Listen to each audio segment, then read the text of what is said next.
Right, good afternoon, ladies and gentlemen, and welcome to a regular council meeting for January 24th. And what a beautiful day it is. I don't think I've remembered a day in January where it's been plus 10. I think it was plus 10 on Sunday. Can't believe it, but it is real. I pinched myself to make sure it was actually in the plus side. And with the warm weathers, we deal with spring-like conditions on the road. So if you're out and about, please drive safely, as the roads will get a little icy and slick this evening as we continue to cool off and freeze over the evening. Members of council, there's agenda before you. Deputy Mayor. Yes, thank you, Your Worship. The Town Council adopt the January 24th, 2022 regular council meeting agenda as presented. Thank you. Call the question. All those in favor? It's carried. Moving on to the public input session. Administration, has anybody registered to speak either virtually or in person to the public input session? Good afternoon, Your Worship. We have had no individuals pre-register for this evening. Okay, thank you. Anybody in the gallery would like to speak to council on anything that's not on the current agenda? Okay, see none, we'll move on. Number 4 of our agenda is presentations and delegations, and today we'll be receiving a presentation on the Town of Stony Plains housing strategy. And the presentation will be done virtually, as we're trying to keep numbers down in chambers to make sure that we fit the requirements of all the restrictions that are put on by Alberta Health Services. Administration, go ahead.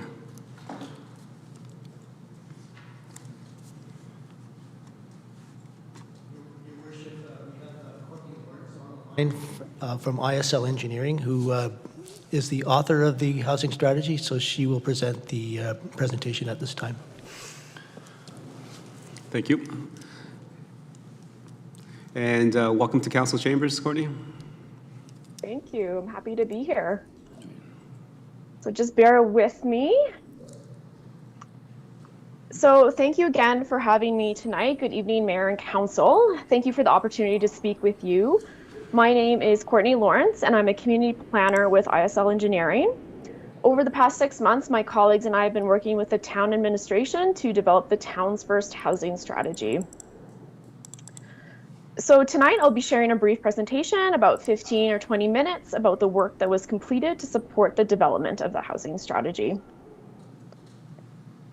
As part of the presentation tonight, I will quickly provide a background overview on the project, describe the public participation process, highlight some of the key findings of the community profile and needs assessment, and finally provide a high-level overview of the housing strategy itself. The purpose of the housing strategy is to be a guiding document that describes the town's approach to achieve its housing goals. It is intended to guide land use and development decisions, and it is used not only by town council and administration, but also by developers and other community organizations to support their decisions and priorities related to housing. A housing strategy typically explores and responds to residents' needs across the housing continuum. So for those not familiar with the housing continuum, it describes a range of housing types from emergency accommodation to affordable housing and market rental and home ownership. It is important to note that the housing continuum is not meant to be viewed as a linear progression, as residents may move back and forth along the continuum, depending on their needs throughout all stages of their lives, and home ownership may never be the desired outcome for a household. For the town's housing strategy, housing needs were explored along the full continuum with a focus on long-term permanent solutions. So to help us better understand housing needs, we needed to define what affordability or affordable housing is within the context of Stony Plain. So for this strategy, affordable housing was based on core housing need. So a household is considered to be in core housing need if its housing does not meet at least one of the key housing indicators of adequacy, which means that the home is not in need of significant repairs or is in good condition. It needs to be affordable, where housing costs less than 30% of total gross household income. And this includes related costs such as utilities, insurance, and property taxes. And suitability, which means that the home has enough bedrooms for the size and makeup of the household based on national requirements. So in the town's housing strategy, when we refer to affordable housing, we're referring to housing that is adequate, affordable, and suitable. So prior to starting the work on the housing strategy, there had been a lot of efforts already underway to better understand and respond to the needs of Stony Plain residents. In 2020, the Municipal Development Plan was updated to include a more specific focus on housing. The 2021-2024 Council Strategic Plan identified the development of a housing strategy as a key action item. Throughout 2020 and 2021, the Tri-Municipal Region worked together to prepare the Tri-Municipal Regional Plan, and as part of that, a regional housing needs assessment and strategy was developed. In 2021, the town and Spruce Grove partnered to prepare a short-term, non-market housing study. So all of this led to this project where a housing needs assessment and housing strategy were prepared to identify the specific needs of Stony Plain residents and develop strategies to address. So I just want to take a minute here to briefly go over those housing strategies that I just mentioned that were prepared over the last year or so, just to provide a little bit of clarification on the differences between the three of them. So as part of the Tri-Municipal Regional Plan, a housing strategy was prepared that focused on undertaking a regional approach to address the long-term non-market housing needs in the Tri-region. So the general focus of that was on the middle of the housing continuum there that you see. Then the town and city of Spruce Grove recently partnered to develop a short-term non-market housing study, which again looked at the tri-regional approach, but focused on the emergency and temporary housing needs. So that's primarily the left side of the housing continuum. So finally, the town's housing strategy, which is what I'm here to talk to you about tonight, focused on the long-term non-market and market housing needs in Stony Plain. So the middle to the right-hand side of the housing continuum. So the project officially kicked off in late August, early fall, with a background review of town policies and bylaws, jurisdictional scans of other municipalities' housing strategies and approaches, and the first round of public engagement, which I'll speak to in a little bit more detail in the following slides. This work informed the development of the community profile and housing needs assessment. So using those needs and priorities that emerged through the data reviewed and feedback provided, a draft housing strategy framework was prepared. We then completed our second phase of engagement to validate our engagement findings, the key directions, and preliminary mission statement and goals of the housing strategy. Community and administration input was then used to prepare and finalize the housing strategy. So engagement with the community played a large role in the preparation of the community profile and housing strategy. The purpose of our first phase of public participation was to identify key housing needs, gaps, and priorities. We held a virtual workshop and invited stakeholders representing housing providers, homelessness, and other social service providers, including those who work with youth, survivors of domestic violence, persons identifying as LGBTQ2S+, Indigenous organizations, the development industry, and other community stakeholders. A public community survey was also available for about 3 weeks in mid-September, and 61 submissions were received. And lastly, as some of you may recall, we also hosted a workshop with council in late September. Some of the key themes that emerged included increased affordable housing options for residents with low income, single parents and seniors, improved awareness of services available, and more community education on the varying needs of residents. Seniors and vulnerable populations were identified as residents who needed more affordable options. And housing forms such as tiny homes and opportunities for co-housing and multi-generational housing were supported. In phase 2, we validated what we had heard to date and identified the level of support for the potential mission statement, goals, and actions. We had a higher response rate in the community survey with 72 responses received. And of those, 29 respondents indicated that they had not participated in the first round of public participation. Seniors housing and housing solutions for people experiencing homelessness emerged as key themes, and innovative housing forms continued to be supported. Some concerns emerged about increased density, parking issues, community safety, and property values. Respondents also noted that it's important to consider other factors impacting affordability, such as taxes and debt load. So using the feedback gathered through the public participation process and through data collection and analysis of key demographic and housing indicators, a community profile and housing needs assessment was developed. So this profile provides an overview of demographic, economic, and current housing highlights in Stony Plain. This includes data on the current housing supply and demand, housing conditions and changes in housing stock over the years, sales prices and rental rates, affordability, core housing needs, and anticipated housing needs. Most of the data in the profile came from the 2019 municipal census, the 2016 Statistics Canada census, CMHC rental market survey, the Edmonton Real Estate Board, and existing reports and sources. So over the next couple of slides, I'll be sharing some of the highlights from the community profile and housing needs assessment. So I apologize in advance that these slides will be fairly data heavy. Between 2011 and 2019, the town experienced a steady population growth of 18.5%, growing from just over 15,000 residents to 17,842. While the median household income in 2016 was just over 94,000, median incomes were significantly higher for owner households compared to renter households. Most households consisted of 1 or 2 people, and nearly 1 in 4 residents rented their home in 2016. In terms of key housing indicators, the most common form was single detached, and 2/3 of homes had at least 3 or more bedrooms. An important rental housing indicator is the community's vacancy rate. So since 2015, vacancy rates have been above what is generally considered to be healthy, with the exception of 2-bedroom units. So this means that over the past few years, 2-bedroom units have been in low supply. When looking at owner households versus renter households, 6% of owner households and 30% of renter households were in core housing need in 2016.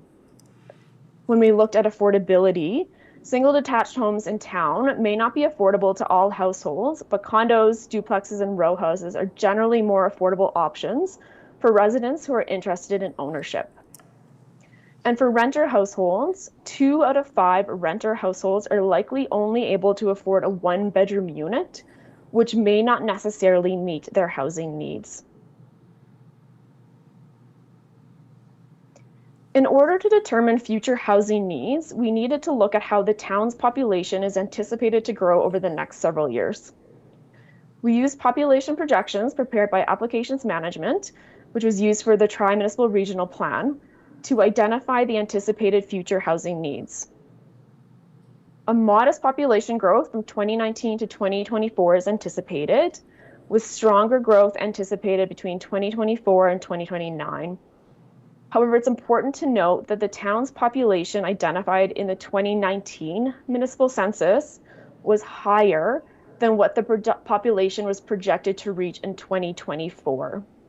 So this indicates that the town is likely growing faster than anticipated and that these projections are out of date.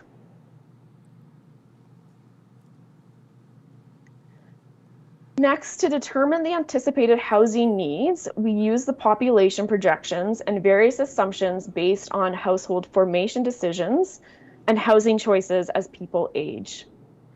So before going into detail about the varying housing needs, I want to note that the needs identified are not mutually exclusive and that one home can meet varying needs. So for an example, an affordable rental unit, that's for a senior. Also, the needs identified don't mean that they all need to be new development.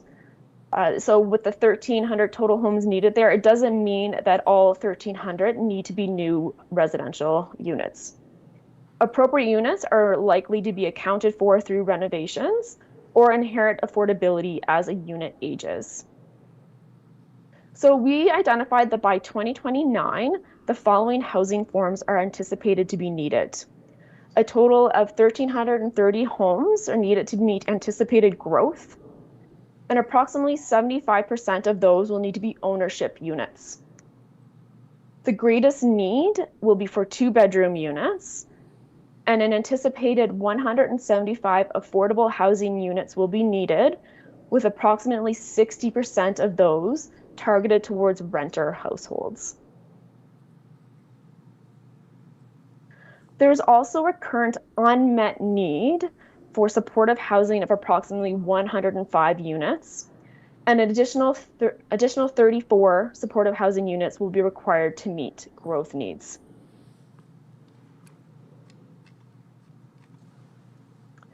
We also identified population groups with specific needs.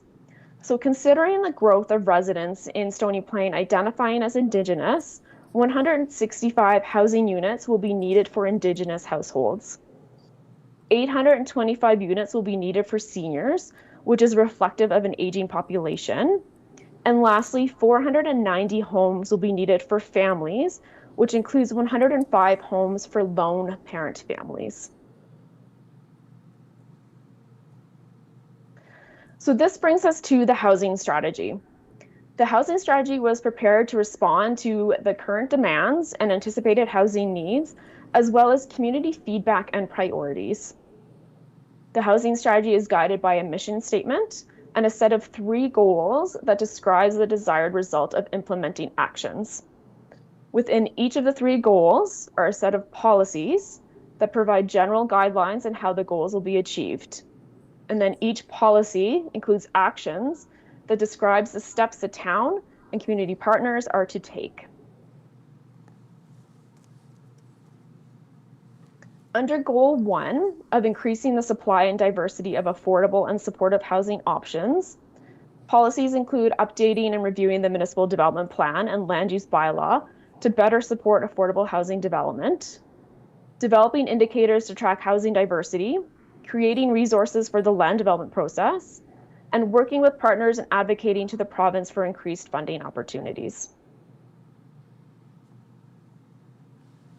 Policies under Goal 2, improving access to and choice of market housing, include encouraging a mix of housing options and promoting development of a variety of housing forms, updates to the land use bylaw, and expanding the infill policy to further support development of affordable housing. Lastly, policies under Goal 3, build partnerships, knowledge, and capacity within the community, are focused on increasing collaboration and education opportunities, developing partnerships between different stakeholder groups, working with specific groups that support different populations, such as Indigenous organizations and organizations that work with youth, and improving public participation and community education opportunities on residential initiatives. The housing strategy is guided by a roadmap which describes how the actions are to be implemented over the next 10 years. Each policy has been prioritized for implementation in the short, medium, or long term. Leads and partners to support implementation have also been identified, and indicators have been provided to help monitor progress over the next 10 years. Importantly, implementation of the housing strategy is not the sole responsibility of the town or any one organization. Successful implementation will require the collective efforts of many partners. And with that, I'd be happy to answer any questions members of council may have about the housing strategy. Thank you. Thank you much for the presentation. It was very informative, and it's good to see that there is some recommendations coming out of it to how we can increase the accessibility, the affordability, and some of the things that we can do as a council to kind of spur on some different housing mixes. Members of council, any questions for clarity and understanding on the presentation? Councillor Hansard, go ahead. Thank you, Mr. Mayor. I found the report really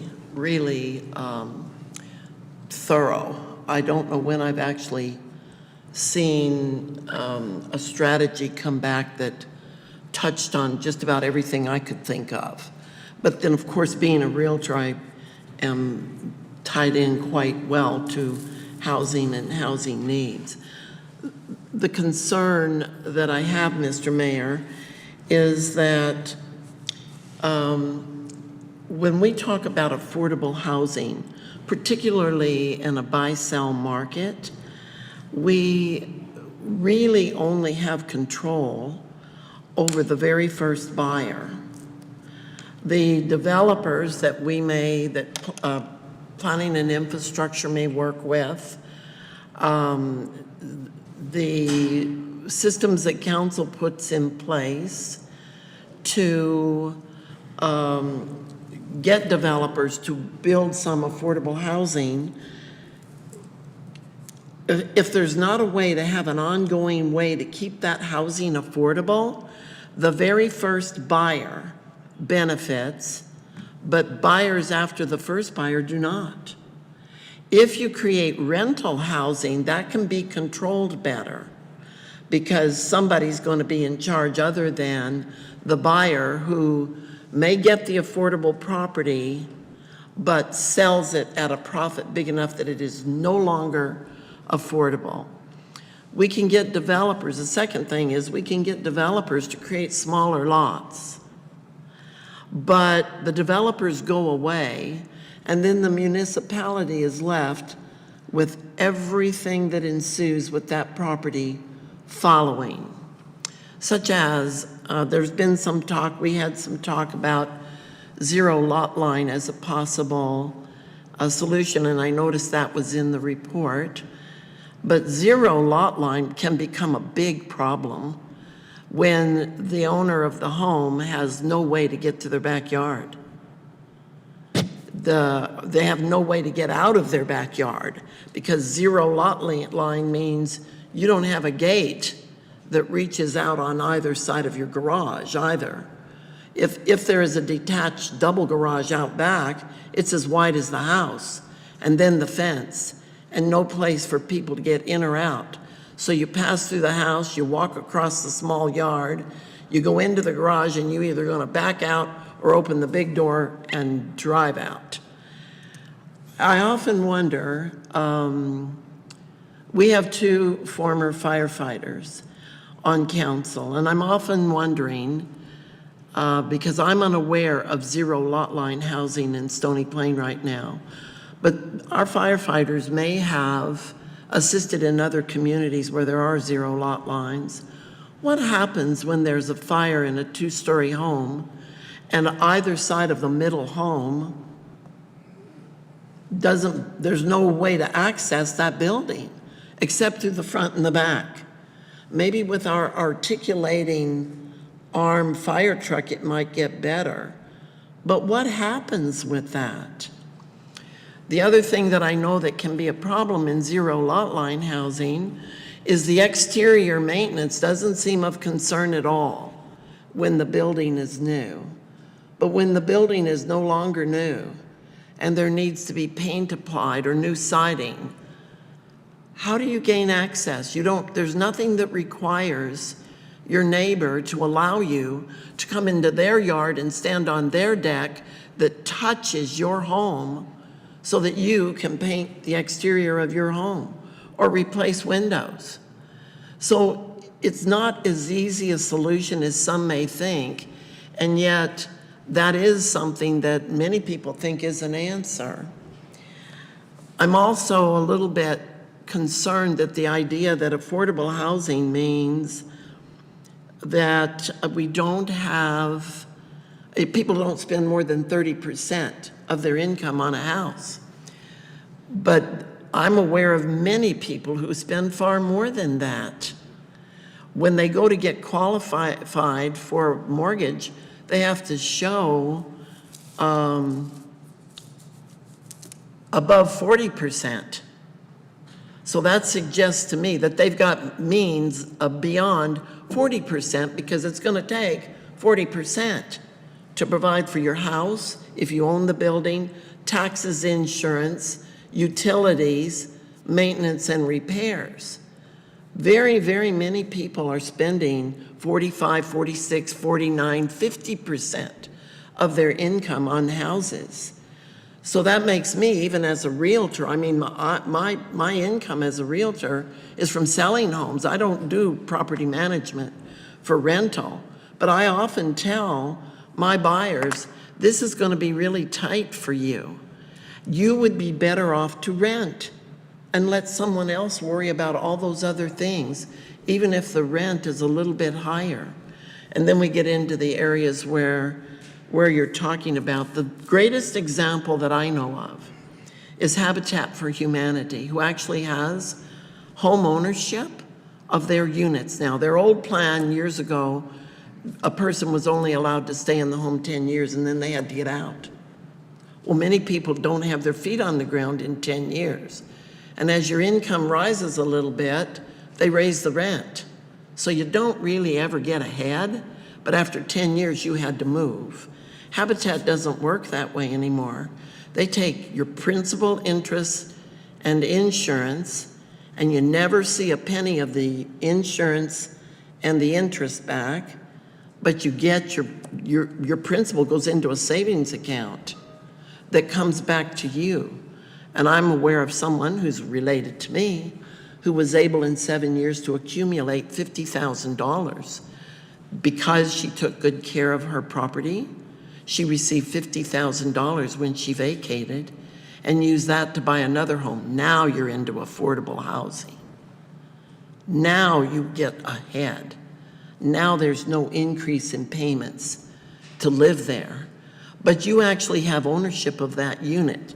So if there was a way to manage property and use the Habitat for Humanity system, or better yet, involve Habitat for Humanity, to me, that is one fabulous way to provide affordable housing that always takes into consideration the cost of that housing year after year after year. Because if a person's means do not increase their status in that house, they don't have to pay more. So I don't mean to take up a whole lot of time, but I see some holes in a strategy that talks about affordable housing at 30% when pretty much there's no such thing. And talks about home ownership, and for a vast majority of people, that is not the answer. And many, there's a certain age group that really don't know that they ever really want to own a home. They'd rather have the responsibility rest with someone else, and they just have a nice place to live. And if the landlord doesn't provide for it well and take care of it well, they move somewhere else.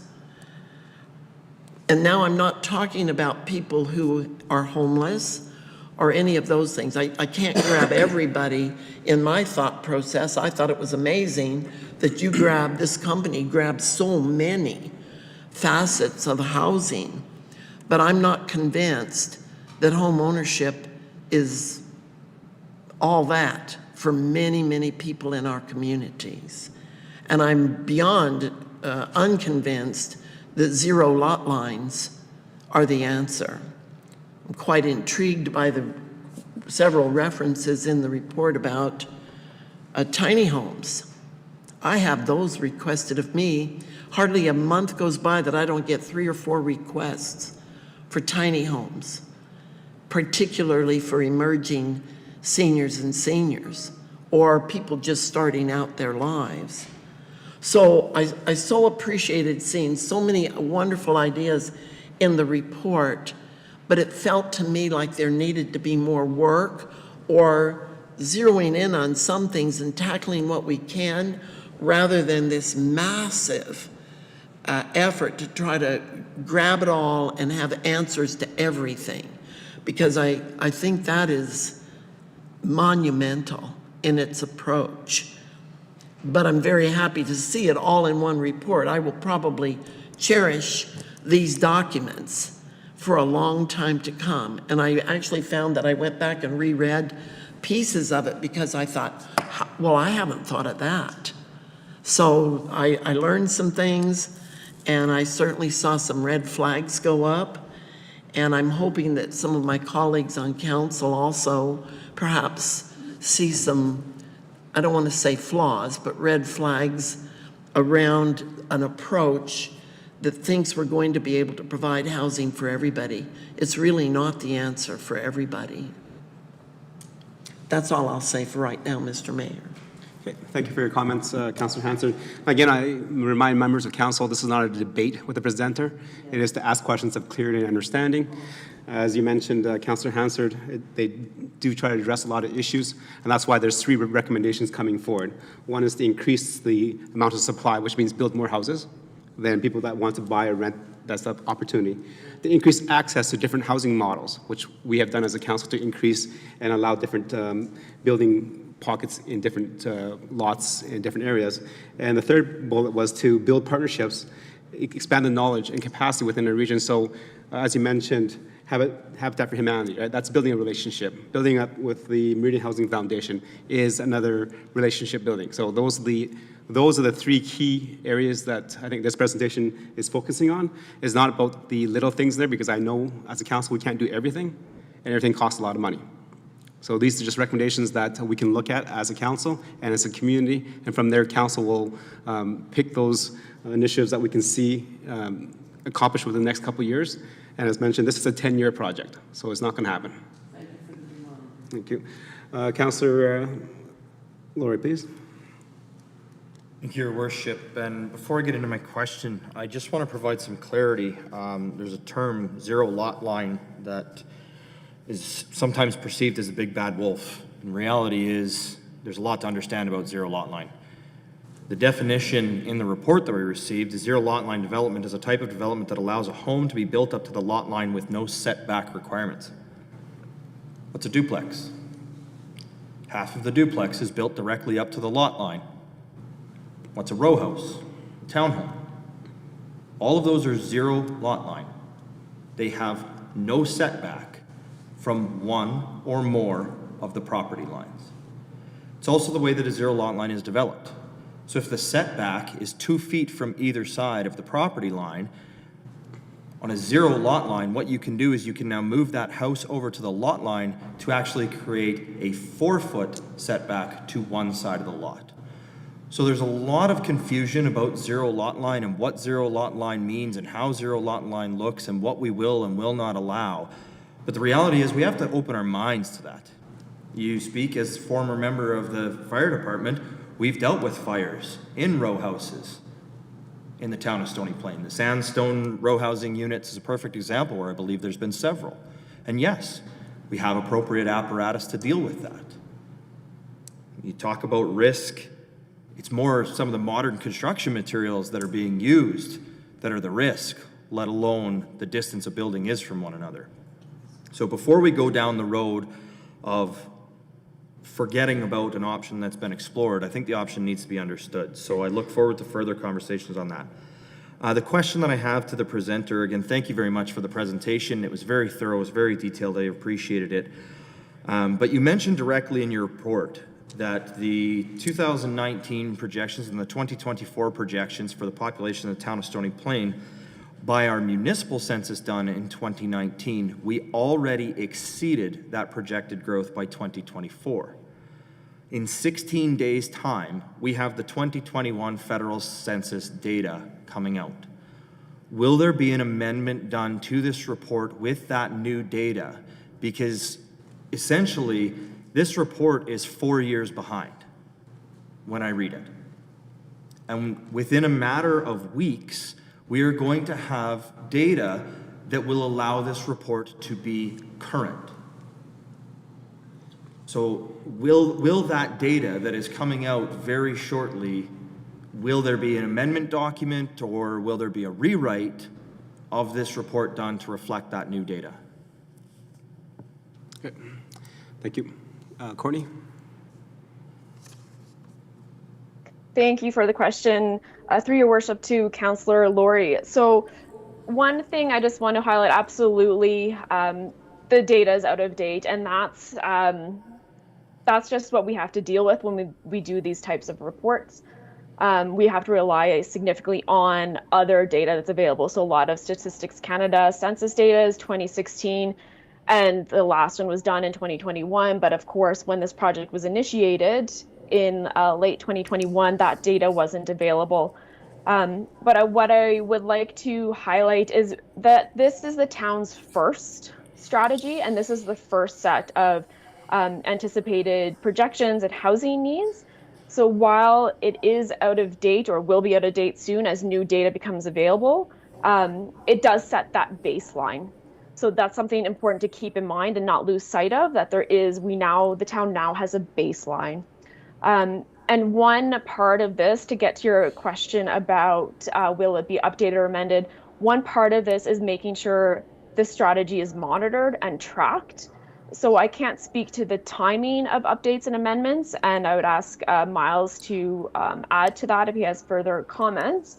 But one part of it is making sure that there's a progress report on this strategy on an annual basis. And through that, depending on council and administration priorities, it would be encouraged that as new data becomes available, that these numbers are then updated through that monitoring process to make sure that the town is on track and that you have the most current data available. Similar things could be done for sales prices. CMHC does the rental rate, so that's where we get our median rates for housing rentals in the town. So that can be done on a yearly basis as well. So there's a few different data points that can be updated as the town moves forward with implementing this strategy, and to keep an idea and keep a better understanding of tracking and monitoring the progress of the strategy as it moves forward and as you move forward with the actions. Thank you. Was Miles going to provide Yeah, some comment? I was going to ask if Mr. Dibble, Miles, do you have any comments regarding any kind of update in the future? Just double check. You guys can hear me okay? Yes. Excellent. Yeah, so Miles Dibble, Manager Planning and Development, Town of Stony Plain. Ultimately, yes, the intention is when we do a plan like this that we continue to update and monitor it accordingly. I know that this is one of the main things whenever we do any numbers with statistics is that we're usually using several years outdated, and kind of going forward, that would be the intent, is that we would update this accordingly. Again, priorities, budget, resource allocations, and so forth pending. But yeah, that would be the intent, is that we would be starting to actively monitor this now that we've got that established base that Courtney has helped us with to give us really that foundational piece. So I'd say yes, we're going to intend to do that. It's just a matter of making sure that there's funding and prioritization for those initiatives, which I'm hearing right now there might be from council. Okay. I just wanted to just say, I appreciate that comment. And for most policies and strategies that we do have, as mentioned by Courtney, this is a baseline for us to get started as our first ever. And from what I see, best practice is for us to monitor and review it within 5 years to see how the numbers change. So in terms of, we understand that we're always behind the 8 ball in terms of getting data. We are reliant on what is actually out there. So instead of holding back studies and reports until we get the data, that kind of slows us down. So I think another 5-year review would be good. As mentioned, this is going to be kind of a living document as we continue to roll out different strategies within there. One question I want to just ask about the data, since Councilor Laurie brought it up, and I didn't note that too.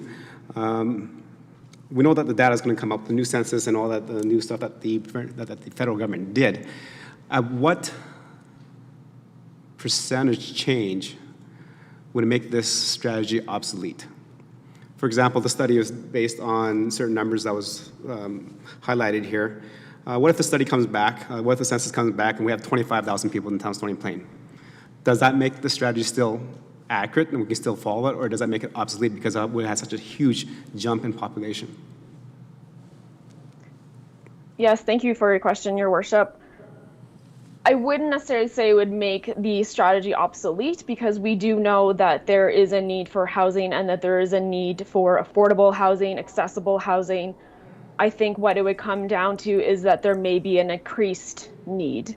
So should the 2021 census results that come out in a couple of weeks with the updated population numbers show that the town has grown to 25,000, you may see an increased core housing need in homeowners, in renters. So it's not necessarily obsolete. There's strategies in here that help support affordable housing development, that help support accessible housing development. It's a matter of the number of housing units needed that might need to change, but I think it would just be that there's more of a need that would be represented with an increased population that you would potentially see should the town grow that fast. Okay, thank you. So just larger issues, but still the same similar needs and probably the same 3 priority areas that we can focus on. Through your worship, what I might, or what you might see is if there's changing in the demographics. So for an example, we know that the town's population is aging, so we know seniors housing is going to be an issue. So how big of an increase is that in the population? So that would be something that you'd want to take a look at to see if there's a change across those different demographics where we have specific groups. An example I mentioned or referenced earlier during my presentation is that we are seeing growth in the number of residents identifying as Indigenous. So potentially, depending on how fast that's increasing or if it's plateaued, it really depends on what some of those demographic data represent.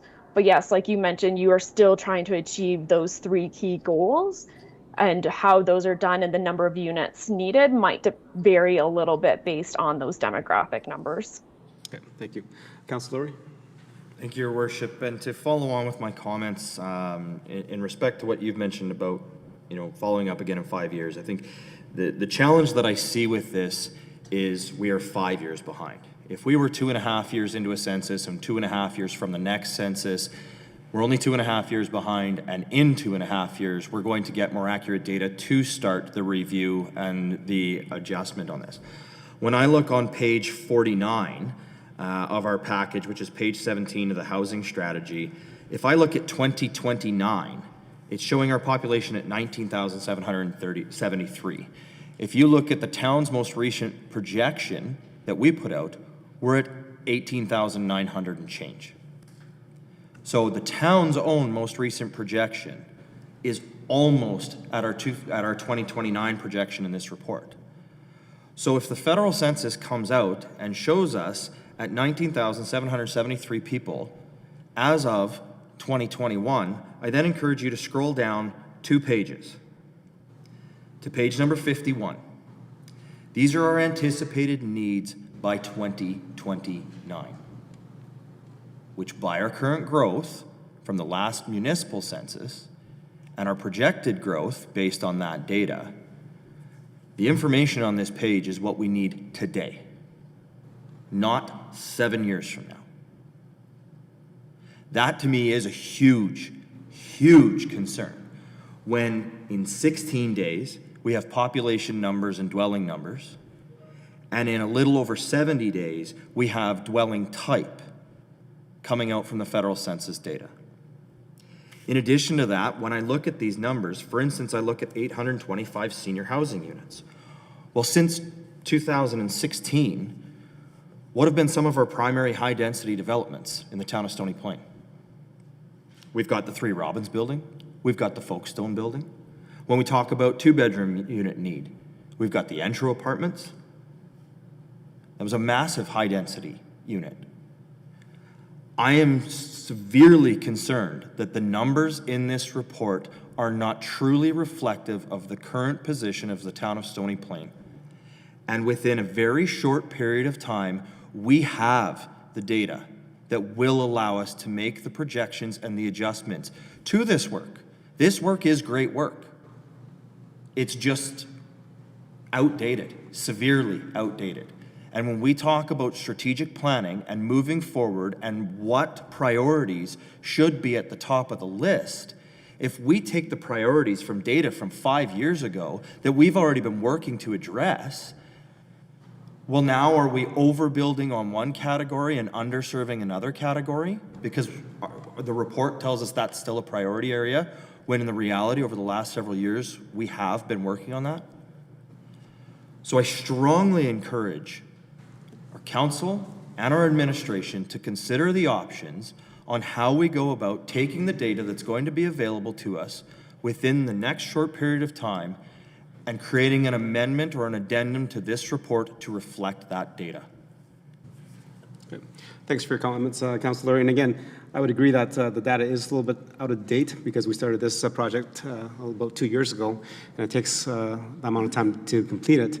As you mentioned, since the last federal census, we have, as a community, built quite a bit of seniors housing and multifamily housing densities.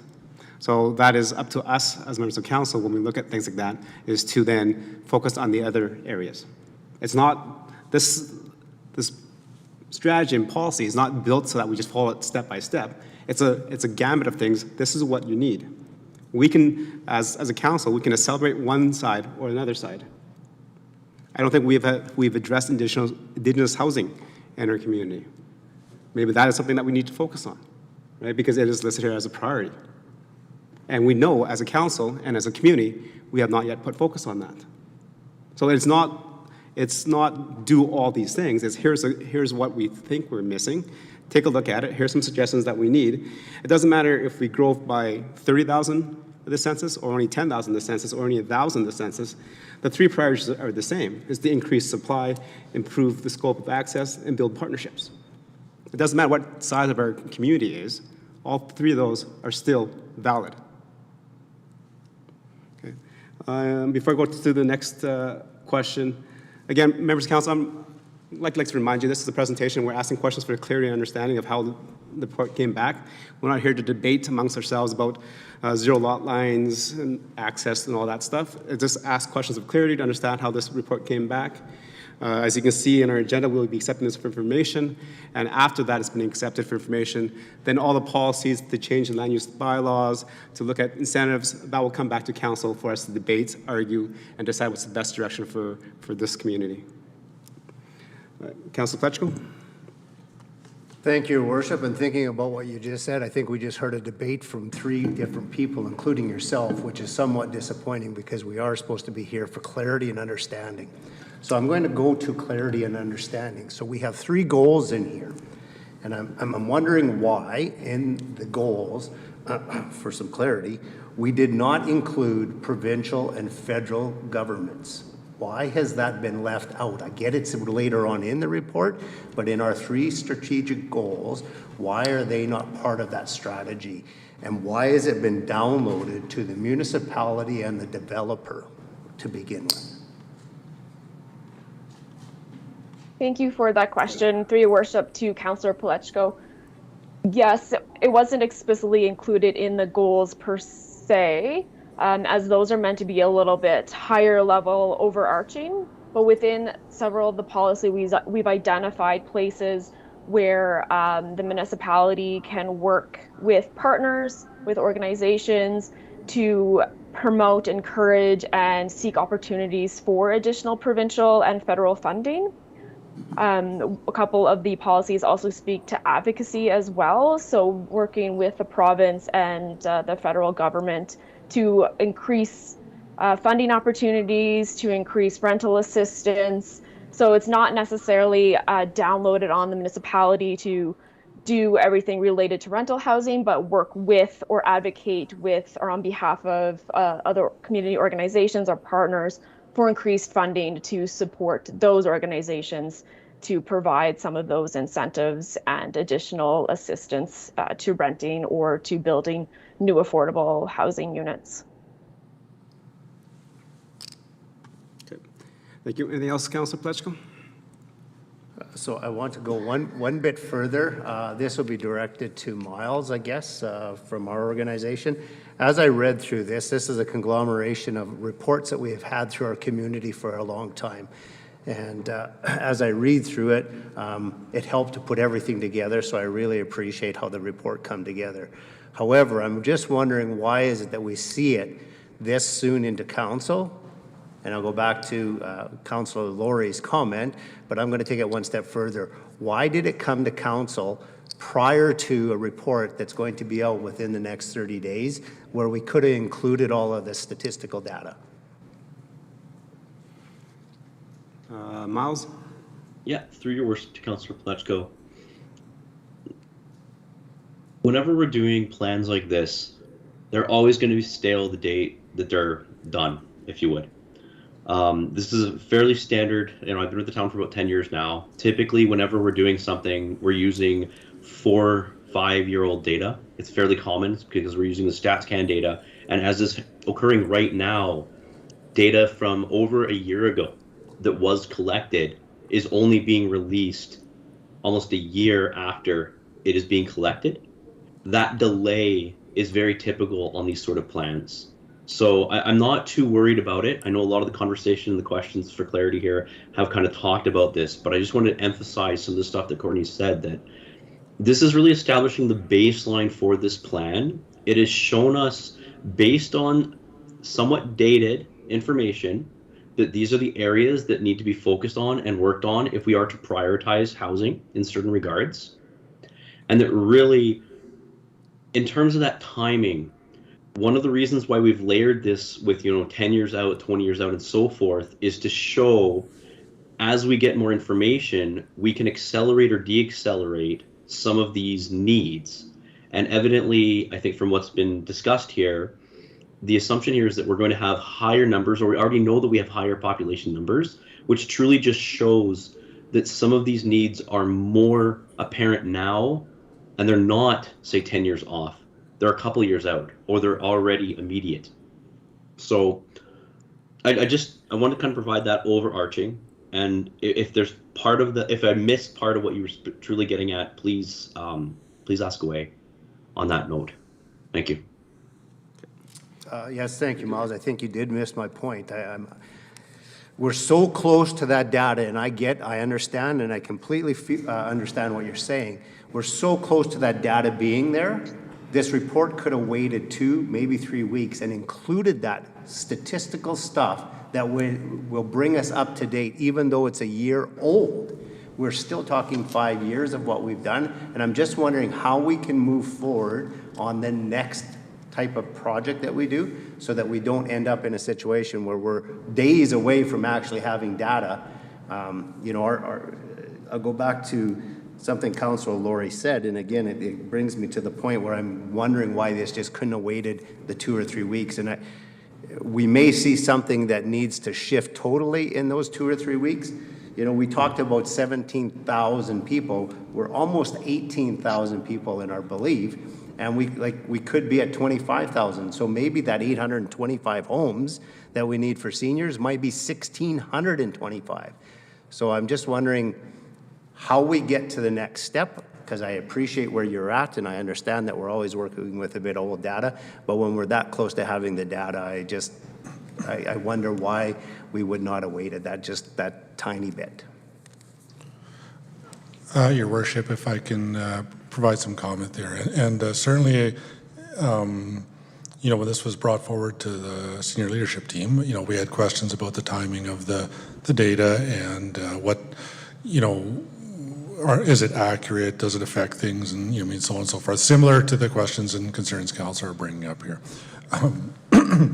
Your Worship, I guess I know we have a business item coming up. I do think some of the answers you're looking for are likely more about the sequencing of implementation and how do we anticipate those changes and see what those numbers change. And so, Your Worship, with due respect, I think those are probably questions more suited to implementation as opposed to just the raw plan at this point in time. And certainly myself, the General Manager, and Miles will all be ready to speak to that. I would encourage those questions at that time, and we can maybe delve a little further into administration's perceptions and plans. Again, typically, we try to break the 2 presentations out. One is just the sort of broad strokes of the plan and what it means and where it's going. And I think the questions are probably best suited for administration and what we're going to do after today with this plan, so to speak. So. Thank you for that. And just to Councillor Fletcher's question regarding the federal government and the government of Alberta, that's outlined in page 42 and 43 of the responsibilities of the federal government and the provincial government about providing funds for these projects.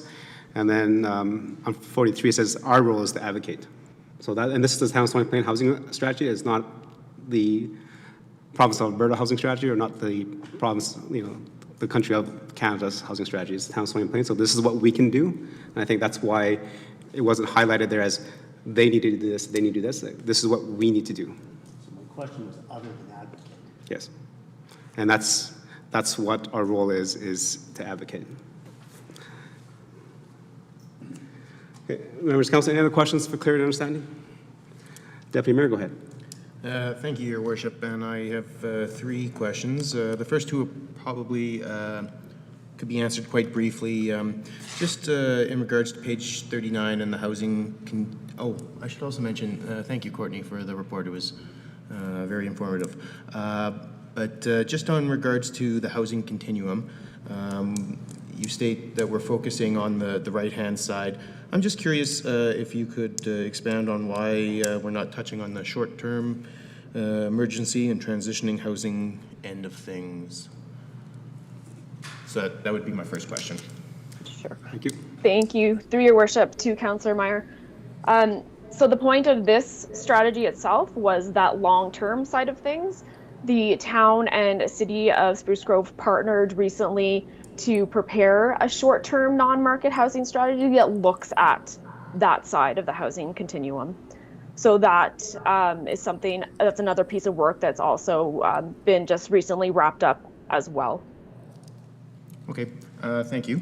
And I do remember seeing that in the report. So the second question, and again, very briefly, if you could, how closely did you work with the Meridian Housing Foundation in terms of constructing some of these needs? Through your worship to Councillor Meyer, we had them on our stakeholder list. So they were invited to participate in the public participation opportunities, including the stakeholder workshop that we had, as well as the community surveys that we offered in September and November. But we didn't have any direct one-on-one meetings with them as part of this process. It was through the kind of the group engagement opportunities. Just if I could expand on that, then you would say that they did have an opportunity to sort of have their voice heard on this report, and you gain their perspective. Through your worship, I can't comment whether or not they provided feedback, as they weren't a participant in the workshop, but the survey was anonymous, so we don't actually know who responded to that, but they would have been invited to participate in those opportunities. Okay, and then thank you for that. And just moving on to page 55, Goal 1, Policy 3 and 4. I'm going to ask you to explain, sort of expand on those a little bit. I'm interested in Policy 3, but I'm a little confused by, yes, I'm interested in Policy 3. I am confused by Policy 4. I'm curious when, specifically in Policy 4, you speak of allowing additional dwelling units and provision of parking stalls. Are you saying we don't need, if we go denser, we don't need the parking stalls? But if you could just expand it all for me a little bit and blab away a bit more on those, I would appreciate that. Sure. Through your worship to Councillor Meyer. So Policy 3 under Goal 1 is identifying any municipal lands that the town currently has available and considering the use of them, kind of a right of refusal to use them to sell either to a nonprofit organization or to use the sales of that to dedicate or put towards affordable housing. So this is an important piece that helps the town and other stakeholders secure funding, as a lot of provincial and federal funding is tied into municipal contributions. So a lot of funding applications will require the municipality to provide and demonstrate support for the development. So this is a good opportunity to use or provide municipal lands at a lower rate or at different sales to a nonprofit organization to develop housing. So that is the intent of Policy 3. Policy 4 is more related to density bonusing. So this is where a developer can, they come in with a development and you want to secure some affordable housing from them. So to get that, they usually contribute a bit more, or they get a little bit more increased density that they're allowed to have. So currently in the town's land use bylaw, there is a density bonusing provision, but what it's related to is adding additional parking stalls. So that's for every unit that the the developer gets, they have to do more parking stalls.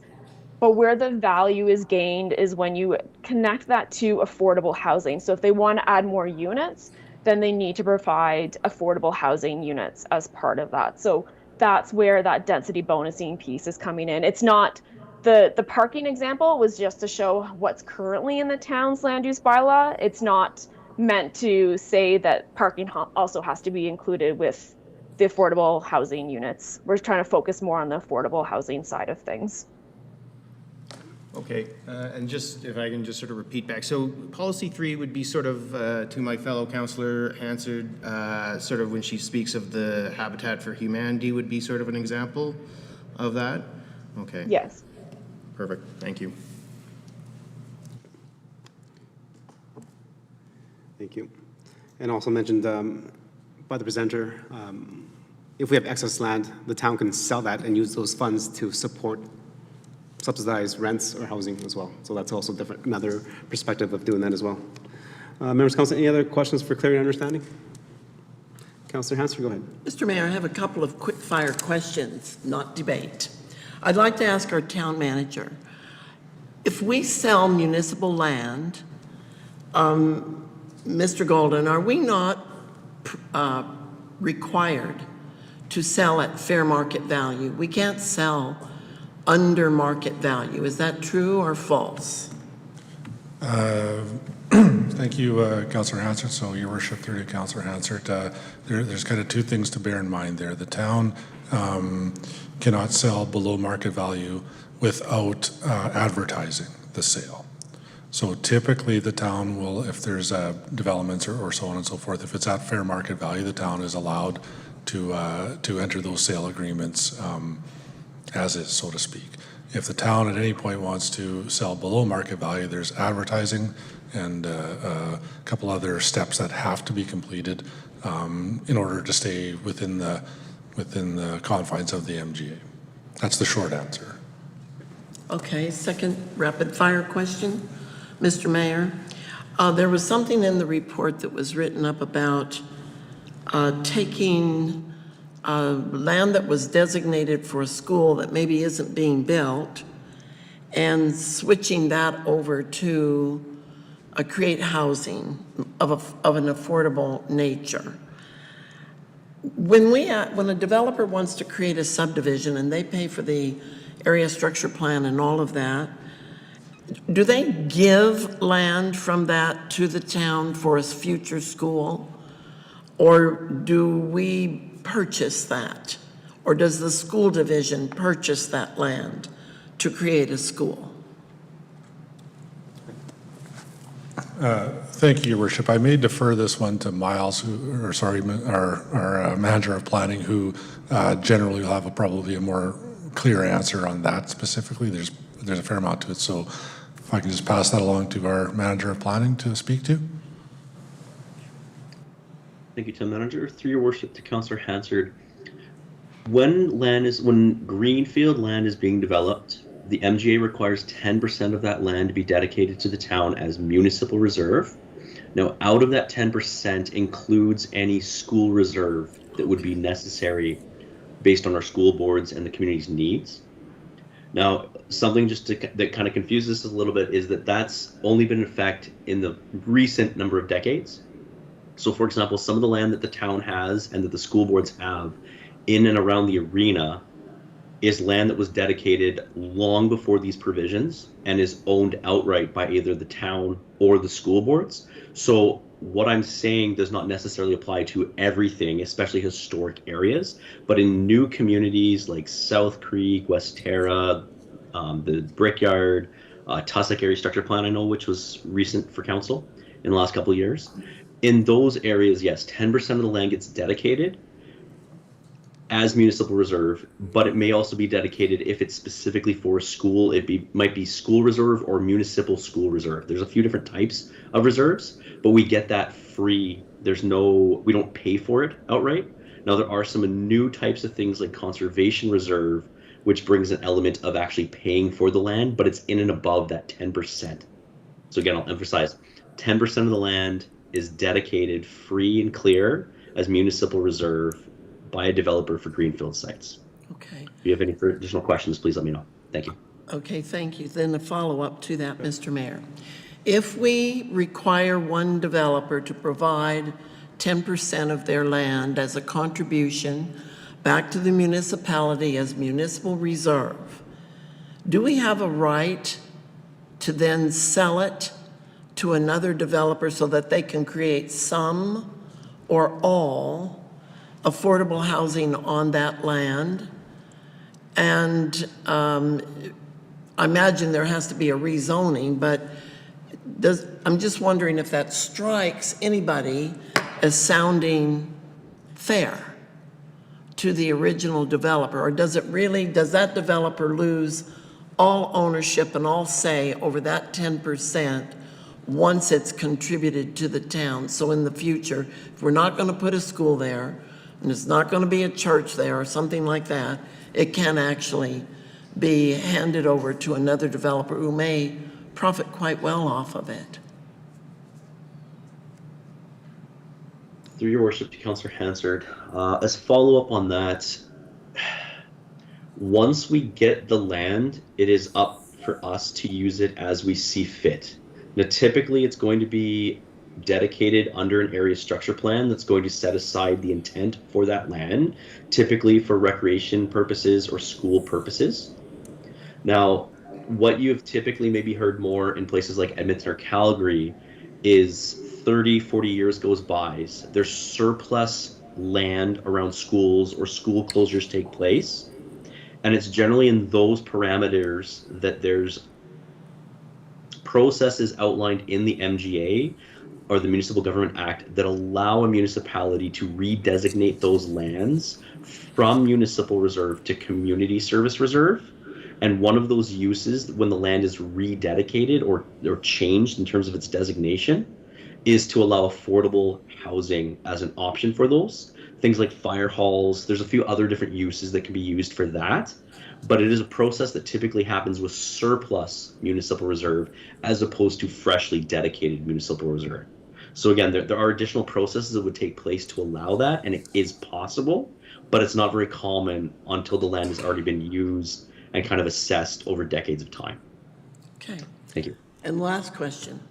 In our strategic planning this past week, I was actually quite surprised to hear that our average age is 36.6 in the town of Stony Plain.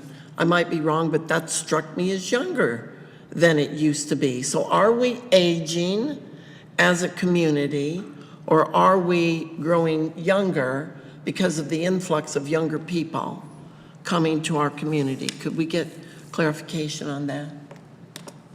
Your Worship, thank you for the question, and frankly, I don't know that I'll weigh in on that right now, but I think that speaks to what we'll see unfold in the census data that's coming out soon and then throughout the year.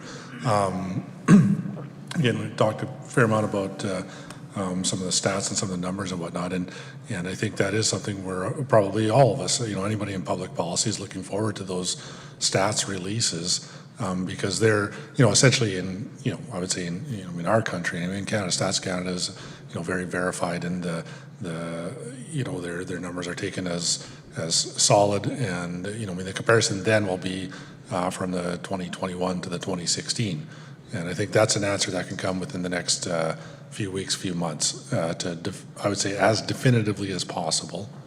We reflect on the change in demographics in, Stony Plain, Alberta, Canada.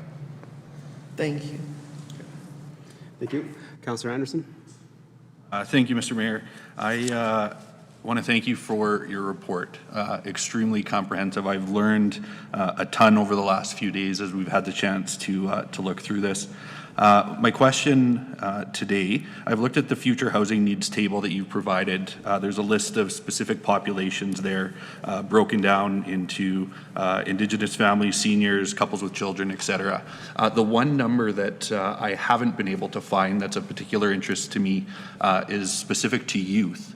And I'm curious if there were any numbers that you were able to find in terms of youth housing needs. Go ahead. Thank you for the question. Through your worship to Councillor Anderson.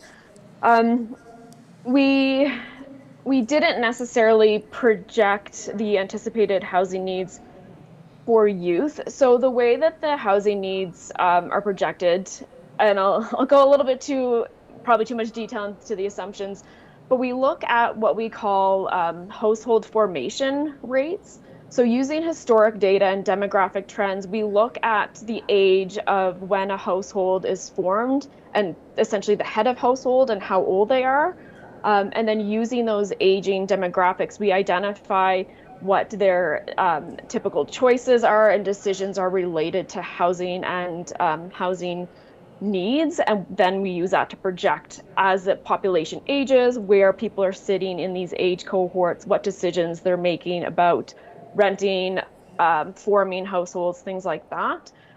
So typically we don't, you don't really see it that youth are forming households. So where we've identified a need for youth, we've listed that as one of our policy items, actually, is identifying housing for youth.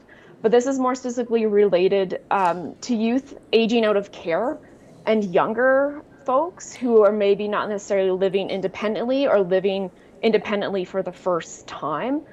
So there's not a lot of data that we can actually see from the assumptions and the information that we use to create the projections for housing needs. So this is kind of why we can't really say that youth between the ages of 15 and 25, let's say, this many units are needed, because there's a lot more complexity involved in that. And it's usually not just we need a home. There's usually more supports involved with it as well. And because the number is so low, it's hard to project that. So that's why we don't really have a number for youth per se, but we do know that it is a need. And so that's why it will be important to work with partners and organizations that work with youth to identify what those specific needs are for them. For sure. Thank you for that. And I know the youth housing often falls in that short-term kind of non-market piece, but I'm glad you brought up kids aging out of care, because that's a shift with this government where youth at a younger age are being transitioned out of government-supported programs into more independent living.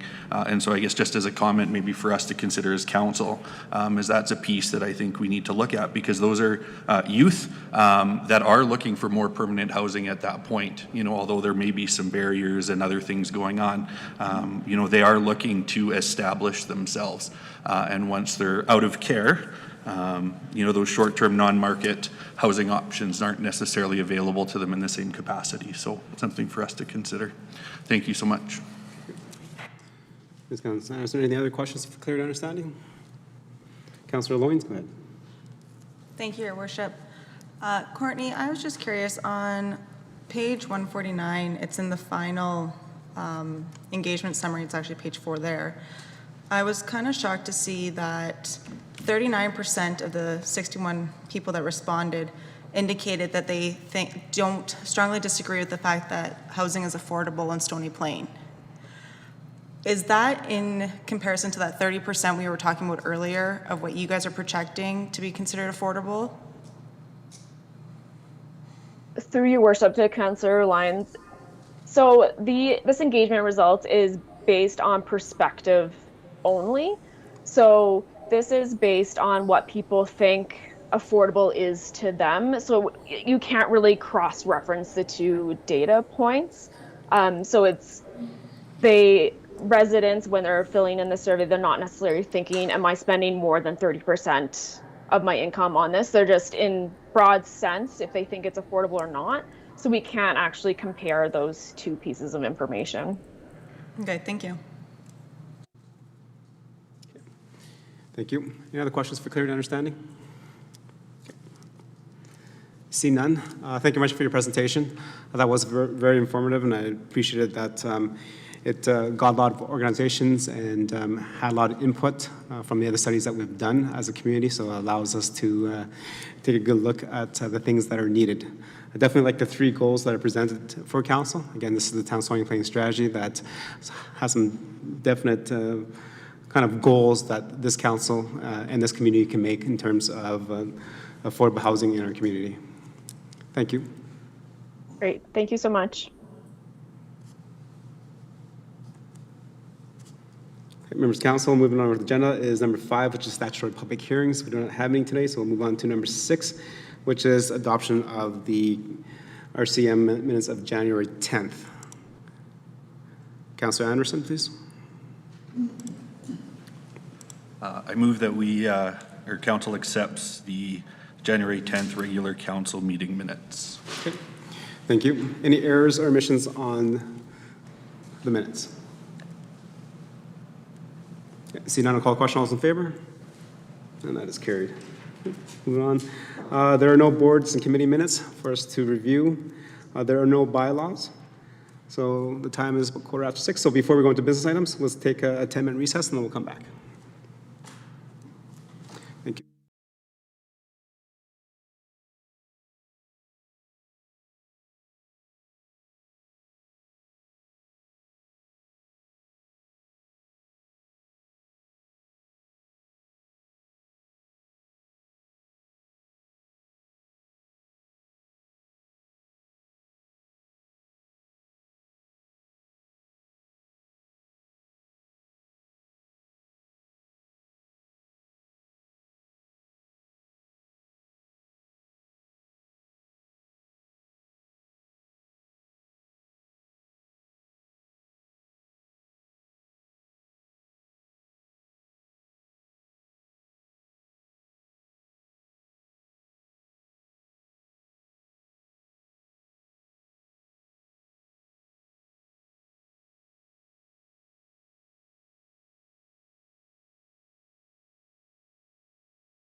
Okay, Council, welcome back to our meeting. Moving on with our agenda to number 9, business items.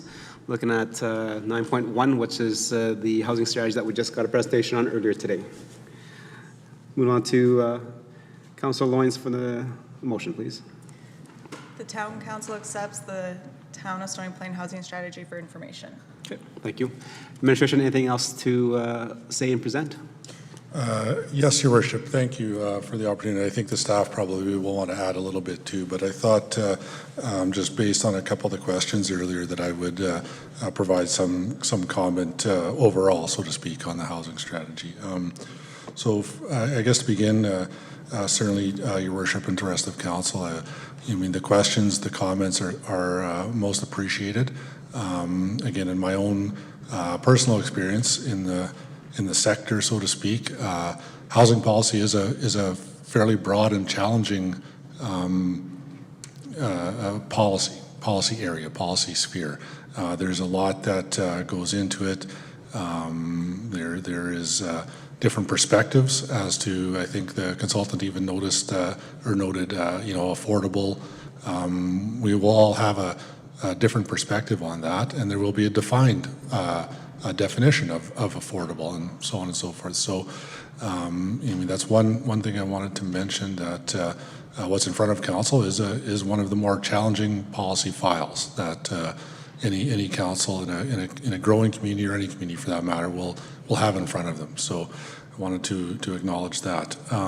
Secondly, there was questions specifically about provincial and federal role, potentially in this item in front of you. But I would just even step it back a bit further into the, again, challenging area of housing across the nation. So, Your Worship, I'll maybe go a little bit on this one for a second. I think Council, is probably certainly aware that the current federal government, for probably at least a handful of years for sure, has certainly amplified the role of housing policy at the federal level. There's been, commitments to CMHC programs and so on that have really, in my experience or my perspective over the last decade, has brought it to the forefront. Some of that is, perhaps coming from this particular federal government, but some of it is also likely a reaction to some of the challenges across the country on housing, be it Indigenous housing specifically in certain areas. I think we've all probably heard on the news, skyrocketing costs in the metro centers and so on. And there's been a fair amount of movement into housing policy by the federal government, I would say, in the last, handful of years, more so than I recall in my, earlier parts of my career. Secondly, the provincial government, our provincial government here in Alberta, has also relatively recently outlined and put forward a new approach or a new housing strategy of their own. And that at this point in time, from what I've seen, still resides at a fairly high level. We haven't seen a lot of, tactical approach on that at this point in time, but I would expect that to come, in due course as they move through their own processes and whatnot. And there's some significant policy implications there as well. So now, having said that, how does that mesh with what a municipality or a local government or a city government want to do? I think if, council had the chance through the regional plan process or to review any of that, housing policy itself implies some very big numbers, whether they're for units themselves, for land development, and so on and so forth. And, without question, there aren't many local governments that are able to handle those large numbers without provincial or federal support, direction, so on and so forth. So when it comes to questions of the provincial and federal government, and I think the consultant noted too that there's areas of intersection there. There's areas where the local government has to look for that alignment and be prepared to, lack of a better way of putting it, get on board if there's some of those funding arrangements out there, projects. But and I think that's probably a key area for council to look at, understand, try to find a way in and through. Simply because a local government can't fix housing problems on our own. We simply don't have the pockets for for what are typically some very large investments. So, I mean, that's another comment I just wanted to go back to that was brought up earlier. And I think finally, Your Worship, the last one, you mean, as noted about some of the statistics and the extrapolation of those and what do those imply, what do those mean, where are we at with that? You know, I know when we began the process, you know, we had an understanding of what the timelines were for new stats coming out and so on and so forth. And as I mentioned earlier, you know, when this was brought for the leadership team to comment on, those were our questions very much reflected the stuff that council was asking as well. So, you know, where do we go from here? I think the staff certainly can talk about the implementation side and what that looks like, the timing. I think there's some stuff that'll be coming into the chambers, you know, fairly quickly, and things that'll be considered through the course of this year and beyond. I think it was mentioned earlier, it's a 10-year plan. It's our first official housing strategy. So, you know, I mean, there's still a fair amount of work to do, both in, you know, the tactical stuff that's kind of outlined in the goals and the implementation stuff, but also as a you know, I mean, a council and an administration on getting our heads around you know, I mean, a more active housing policy. And what does that mean, and what are the implications of it? And this is a starting point, is the way I would look at it. So I think, Your Worship, I appreciate a little bit of indulgence there to address some of the thoughts that came out. Certainly looking forward to questions and any debate that council may have on the topic. So I think at this point, I'm just going to turn over to our general manager and our manager, who will provide some further, probably more specific stuff on what's in that plan. So. Thank you. Thank you, Your Worship. So we don't have a presentation today. The presentation was earlier in the meeting, so we're not going to replicate any of that. I guess the implementation is at, you know, on page 35, 67 of your agenda package. There are 20 various actions there, so they are listed as short-term, medium-term, and long-term. They were no years were put to those columns on purpose. We're interested in working with council on developing these actions and strategies over the time and at the priority that council deems them to be. So the short term was envisioned to be like 1 to 3 years, and the medium term slightly longer, maybe 2 to 5 years, and then the longer term up to 10 years. So the first things you're going to start to see coming are some changes to the land use bylaw that may be proposed. They've been considered in relation to the housing strategy and brought forward by some of the feedback that we've heard from the market housing side of the industry. So council will have an opportunity to learn more about things like narrower lots, zero lot lines, and all those types of things, and answer all those types of questions as we go through the land use bylaw update, which is coming in just a few weeks. So that's one of the early, I guess, adopters of the plan. Potential adopters based on council's direction and decisions. And as I said, these decisions have not been made. They were made by council based on readings and public hearings and those types of things. Would like to emphasize that this is a baseline strategy. There is some background noise there, but we would continue to monitor. I know that the data came up today.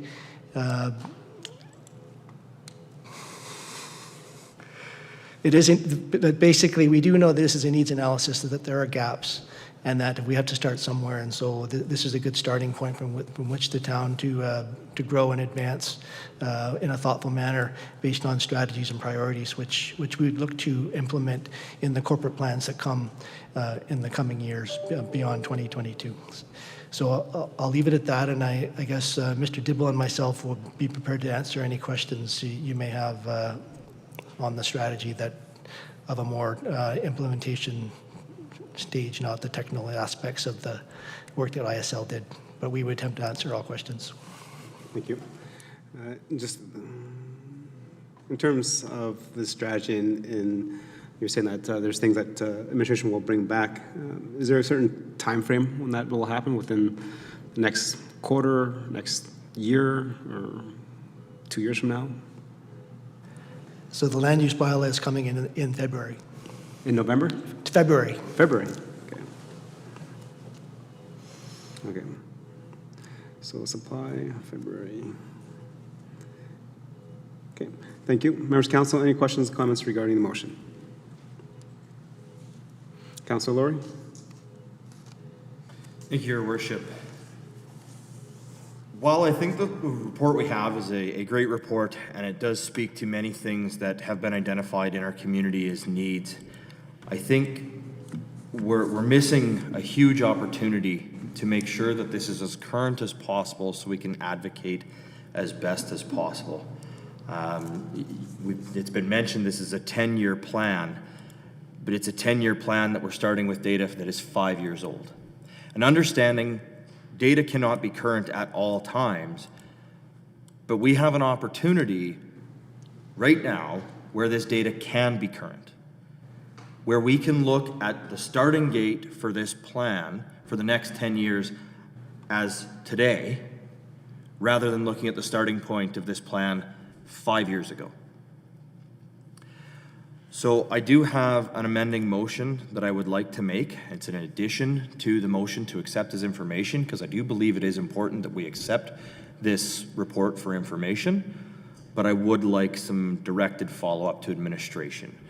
So I'd like to add an item B to this motion that Town Council requests administration to bring back the housing strategy report by the end of Q2 2022 to include the most recent federal census data. And once that's captured, I can speak to that, Your Worship. Okay, go ahead. Thank you, Your Worship. It was said at one point in time that this report was started 2 years ago. And that is not true. Some of the direction to proceed with this report was given back then. The 2020 MDP certainly identified the need to develop a housing strategy. However, as it was said tonight, this report wasn't actually started until the third quarter of 2021. The public engagement wasn't held until September and November of 2021, and in that time, we knew that the federal census data would be coming. And yet the report still proceeded and was drafted, knowing that that information was mere months away.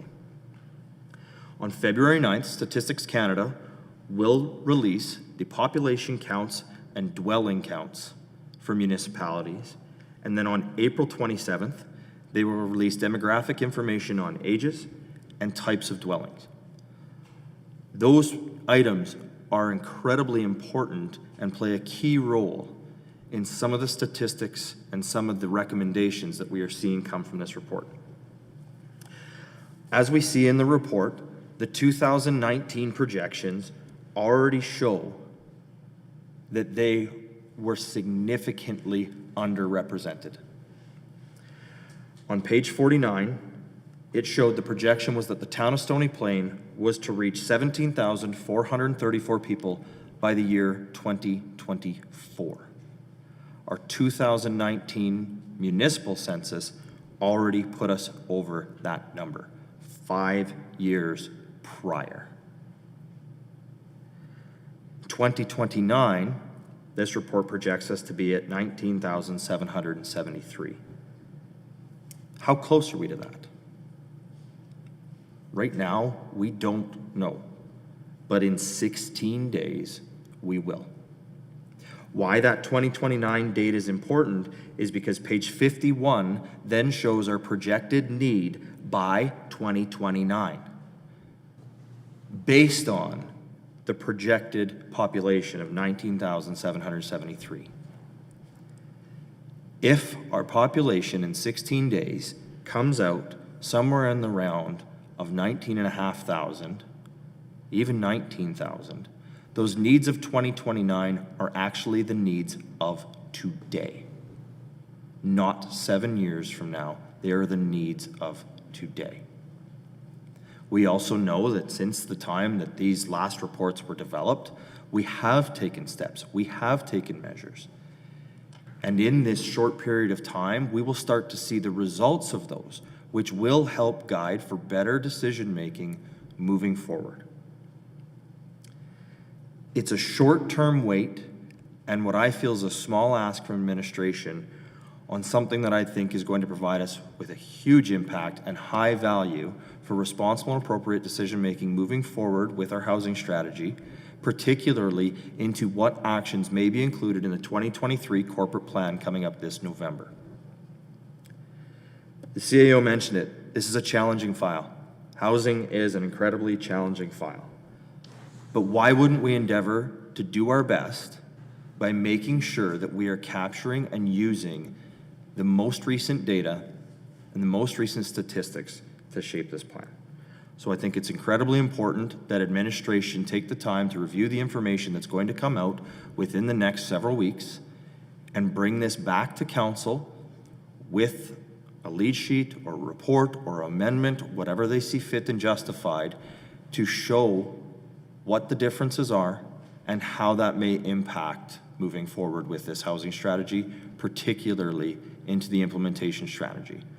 I do, however, want to note that I do not believe that ask needs to hold administration back from coming to us with things like the land use bylaw amendments in between now and the end of Q2.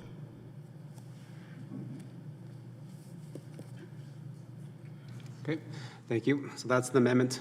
Councillor Loynes, you heard the commentary from Councillor Laurie. Are you okay with that? Was it friendly, or would you like to have that be voted on? I accept it. Great. So members of council, so the motion is that we accept the Town of Stony Plain Housing Strategy for information and also direct administration to bring back a housing strategy report back to the council at the end of Q2 with the recent federal census data. Are we clear? Councillor Hanson? Question regarding the amendment, Mr. Mayor. The question is this. We were presented a report by a company that was hired to do the report for us. Are we suggesting now that we want our administration to take that report and rewrite pieces of it, meaning that it now becomes an administration-produced document rather than the document provided by the consulting company we paid? That's a question. The other piece of that is, would it not be wise to go back to that very same company and ask them to now incorporate that information? The consultant heard Councillor Laurie, heard Councillor Palechko, agree with some pieces of that at least, and I think she was taking in what that would mean. And I know it's more work, and I guess we would be paying for that extra work. But I don't see how we can take a report that now becomes a document that will stand for a long time as a reference point, and then we rewrite it. Is that what Councillor Laurie is asking, Mr. Mayor? If you read the motion, it is not a rewrite. It's just updating the numbers. So the population projections that are used here, the number of housing units in terms of high density, et cetera, will be updated because we will have that data on February the 6th for population, and then April, I think the early April in terms of demographics. Okay, so we're only asking, Mr. Mayor, for 3 areas to be addressed. Is that correct? No other areas that comes out from Revenue Canada, because Revenue Canada doesn't release everything. They grind numbers and then they release pieces. Okay, so this is not Revenue Canada, this is the federal census. Sorry, I don't mean Revenue Canada. So there's things. Canada, but yes, StatsCan. So the answer is, Councillor Hanser, it is not a rewrite of the strategy. It's just updating the numbers. And I would link this into what we're doing currently at the Edmonton Metro Region Board. We adopted a growth plan about 5 years ago. Now we're doing a 5-year review. Okay. Again, in that review is that we're not rewriting the entire growth plan. Okay. Well, we're looking at the projections and the numbers that have come out from the federal census, and then plugging those numbers into it, and just giving that kind of brush over to use the new numbers to see where we're at. Okay. I think that's what Councillor Laurie is intended to do here, is say, we have a good report, let's get started with this, and as the numbers get released, plug them in, and then just bring it back to council. Councilor? Your worship, so just for clarity, I would say you're fairly close on the right track, and I'm not sure whether we need to be a little bit more specific in the motion then or not. It's not simply just update the numbers and bring the numbers back. If all I wanted to see was the updated numbers, I can see that information on my own from Statistics Canada. However, the update of numbers will change things like the projections, the projected needs, etc., which may change some of the recommendations, which may change some of the prioritization of the recommendations. So my intention in asking administration to bring this back is to bring it back with the updated numbers and a simple administrative evaluation on any of those projected changes, any potential recommendations, and any potential shift in priorities. So you're correct, it is not a rewrite of this report. I'm not asking us to go back to ISL and ask them to redo this once the new data comes out. I'm asking administration to use their knowledge to take the new data to understand how that impacts what we have seen today. Right. Yes. So back on page 51, and then it tells you where it suggests that we need 825 seniors housing units. That'll be addressed on what comes up, and the 4,890 family housing units, that'll be addressed. So that's all part of the updating the data coming back forward.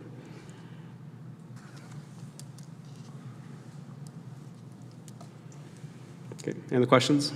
And so we're having the conversation and the debate on the entire motion, which is to accept information and then also to have, and then bring back an updated kind of review of this at the end of Q2.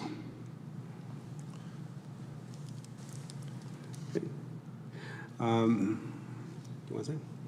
Good. You have to raise your hands a little louder. Is that the pointer doesn't work anymore for you and I? No, because you could put over there. Thank you, Your Worship. I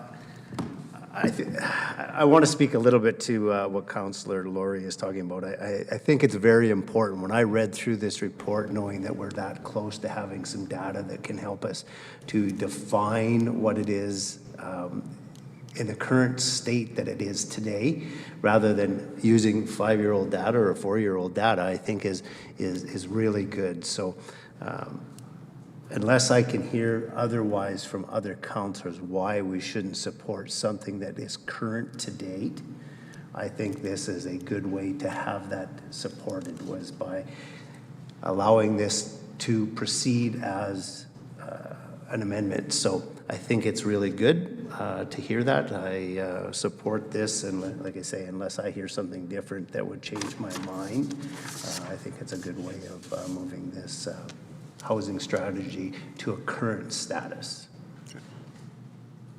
Okay, any other comments from members of council? Deputy Mayor, go ahead.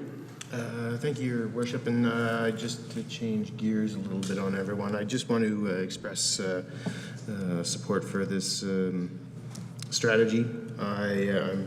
As I mentioned earlier, I'm quite taken by Goal 1, Policy 3, the discounting of town lands.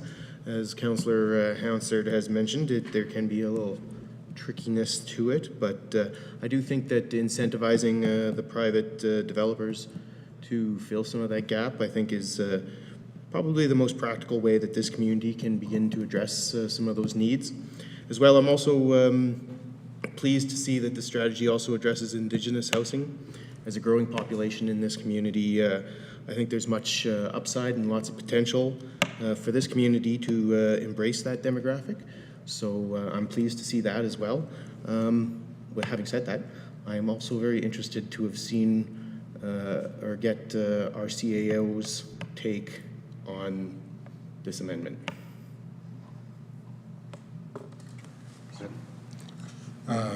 Your Worship, thank you, and through to Councillor Meyer. A couple of general comments. So certainly, the amendment as presented, I think, frankly, is a prudent step. I would say that as those numbers roll out, I think we would probably be doing exactly what it says. This formalizes it, gets it back in front of council, which I think is a good thing. So I think I would say that. I think the other comment I would make about the federal data is that, there's a fair amount of it rolling out all through the year. So, we will do what we can as we get towards Q2 with the numbers as they come out, but reasonable chance that there may be something coming back even later in the year that says, okay, here's some other numbers that have come out and here's how it changes. I think the motion as it's amended will certainly keep the dialogue, frankly, Your Worship, and back to Councillor Meyer and the rest of council about housing policy. There's lots of data, there's lots of consultants, but ultimately it's the people, I would say, in this room and this community that will have to interpret and understand and get a sense of and a feel for and so on and so forth and make the decisions and the actions going forward. So, Your Worship, I'll stop there. That's some comments on it. Anything else, Deputy Mayor? Anybody else in members of council? Councillor Loyens? I just wanted to say I'm in agreement with Councillor Pletchko and Councillor Laurie. Councillor Laurie asked a lot of questions that I had myself, and I know we weren't having a debate about what was presented to us, so I appreciate him bringing those concerns forward. And I as well would agree that I think this amendment is needed.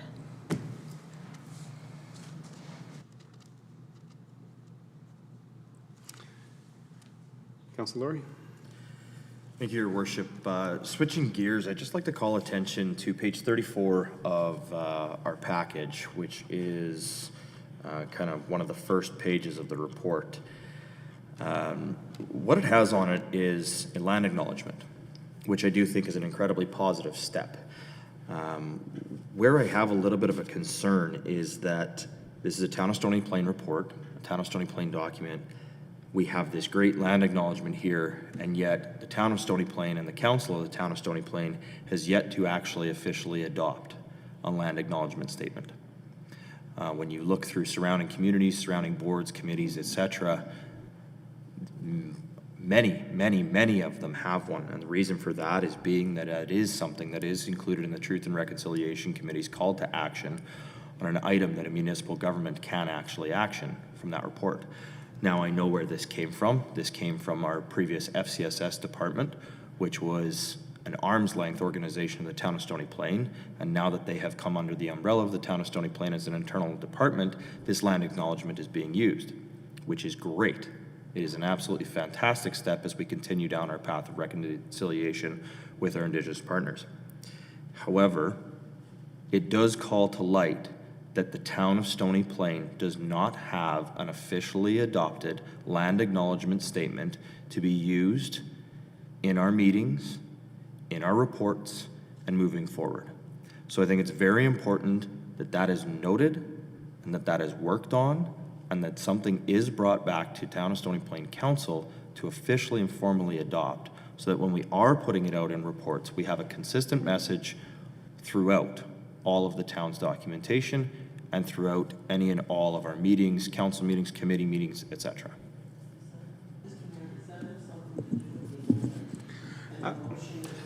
Councilor Hanser, no, does not. But I was just gonna, I think Councilor Laurie was trying to make a comment there in the statement, which does not really pertain to the motion at hand.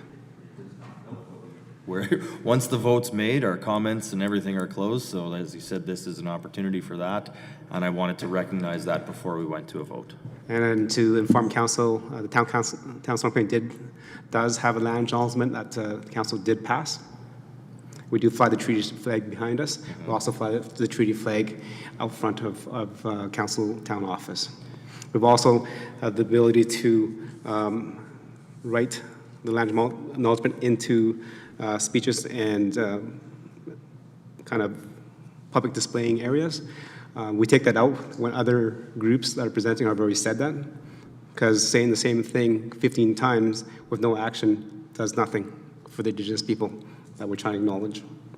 If you remember, members of council, when we were sworn in at the organization meeting, the land acknowledgement was read and considered. Right. And as moving forward, if speaking to many members of the First Nation, The words don't mean nothing without the actions to support it. And that's why we fly the flags. That's why we continue to build our relationships with the Indigenous communities around us. And that's why we will acknowledge them at our organization meeting and continue to build on those relationships. And when we come to a point, when our neighbors are ready, we'll be there to accept them. That's why we also have had meetings with our Indigenous neighbors regarding a friendship center, et cetera. So we are moving forward towards reconciliation. You could provide us through email when that acknowledgement was actually passed by council. I do agree with you that we have done a great job on our reconciliation, and we continue to work with our partners when they are ready and as they see fit. However, I do not recall seeing any formal council motion passed for land acknowledgement, and I'd just like to make sure if you are saying we have one, we do have one, and what it contains, so we can make sure that it's consistent. Okay, yes, we do. So I'll have the town manager find it and send it out to us. Members of council, any other questions regarding debate and on this topic? I know we got sidetracked, and we apologize about that. Somebody hide. It is a conversation that needs to be had. Okay. First of all, I would support the motion. If this was split into two motions, I would not support it because in terms of updating the numbers, does not change the actual strategy itself. The strategy will still move forward in the three priorities that we need to do as town council and as a community. Right? Updating numbers, yes, does give us a little bit clearer of where we have come from and what facilities we've built over the last couple of years since the last numbers that we accepted in 2016. But it does not change the overall strategy. If this was separate, I would actually prefer to come back a year from now and have administration report on how well we've done to accomplish some of these areas. But not to delay this, because I think this is very important that we do have a housing strategy, our first housing strategy, and it will continue to evolve and change as we grow. So having this come back in the second quarter with some updates is not the end all and be all. The biggest thing that we need to focus on is the three key areas that council needs to be aware of. Right? By increasing supply in our community. As the general manager said, land use bylaw changes will be coming in February. Having those changes will increase the amount of supply in our community. That does address everything that's on this report and the strategy. Right? Improving access. So again, providing different housing types that also come forward in terms of the land use bylaw. Things that are mentioned in the report. Secondary suites. Zero lot lines. Densities. Incentives for residents to create a secondary suite. Incentives to create more high density to address some of the housing needs. And the third strategy is to build on the partnerships and relationships with other community groups. We've already started that. We've done it in the past, and we'll continue to do that into the future. But having that noted there gives council focus. The most recent partnership that we've had with a community group is the Meridian Housing Foundation. Through advocacy of council, the Meridian Housing Foundation, we're able to leverage a $6 million grant from Seniors in Housing to help build Folkestone Manor. Those are the success stories that benefit our community. We did it without updated numbers. We did it without, this year's numbers, 10 years numbers. We knew that was a need in our community because members of council interact and listen. Councillor Meyer, our deputy mayor, highlighted the Indigenous piece of this. Right? Council Laurie acknowledged the land treaty that we have in this report. So things that we have not yet discussed as a community and as a council. Things that we need to focus on. So again, that's part of priority 3, building those relationships and partnerships and increasing the supply. I look forward to administration bringing back tangible changes to a land use bylaw, to a development permit process, and incentive programs that will allow us to address the needs of our community. So thank you for the report. Councilor Loyens, any last comments? Okay. With that, I'll call the question. All those in favor? That's carried. Thank you. Moving on to number 9.2 is the 2001 Audit Planning Report. Go ahead, Administration. Thank you, Your Worship. So this is an annual item that comes forward to Council to understand what the external auditor has planned for the upcoming audit on the financial statements. And for those new councillors that haven't been through this before, Council appoints the external auditor and he reports back directly to Council. Obviously, the Finance Department has a lot of interaction with them and provides them the information that they need, but it is a direct relationship with you as Council. You can see in his plan in front of you in the package tonight outlines the scope and the timing, which really there's no change to that. He provides an audit opinion on our consolidated financial statements, the financial information return, which is how we report to the province, and our local authorities pension plan. He also does a review report on the Family and Community Services report of receipts and disbursements as well. The audit team has completed the interim audit in December, and they'll be back in March to do the audit and report back to Council in April. That's really all we had to highlight for Council tonight, but if there's any questions around this, I'm more than happy to address those. Thank you. Members of Council, any questions for clarity and understanding regarding the auditor's planning report? Okay, see none. I have a question that's not 100% related to the report. I see it's a good report and it's similar to the previous years that we've seen on Council. My question is regarding the 3-year contract.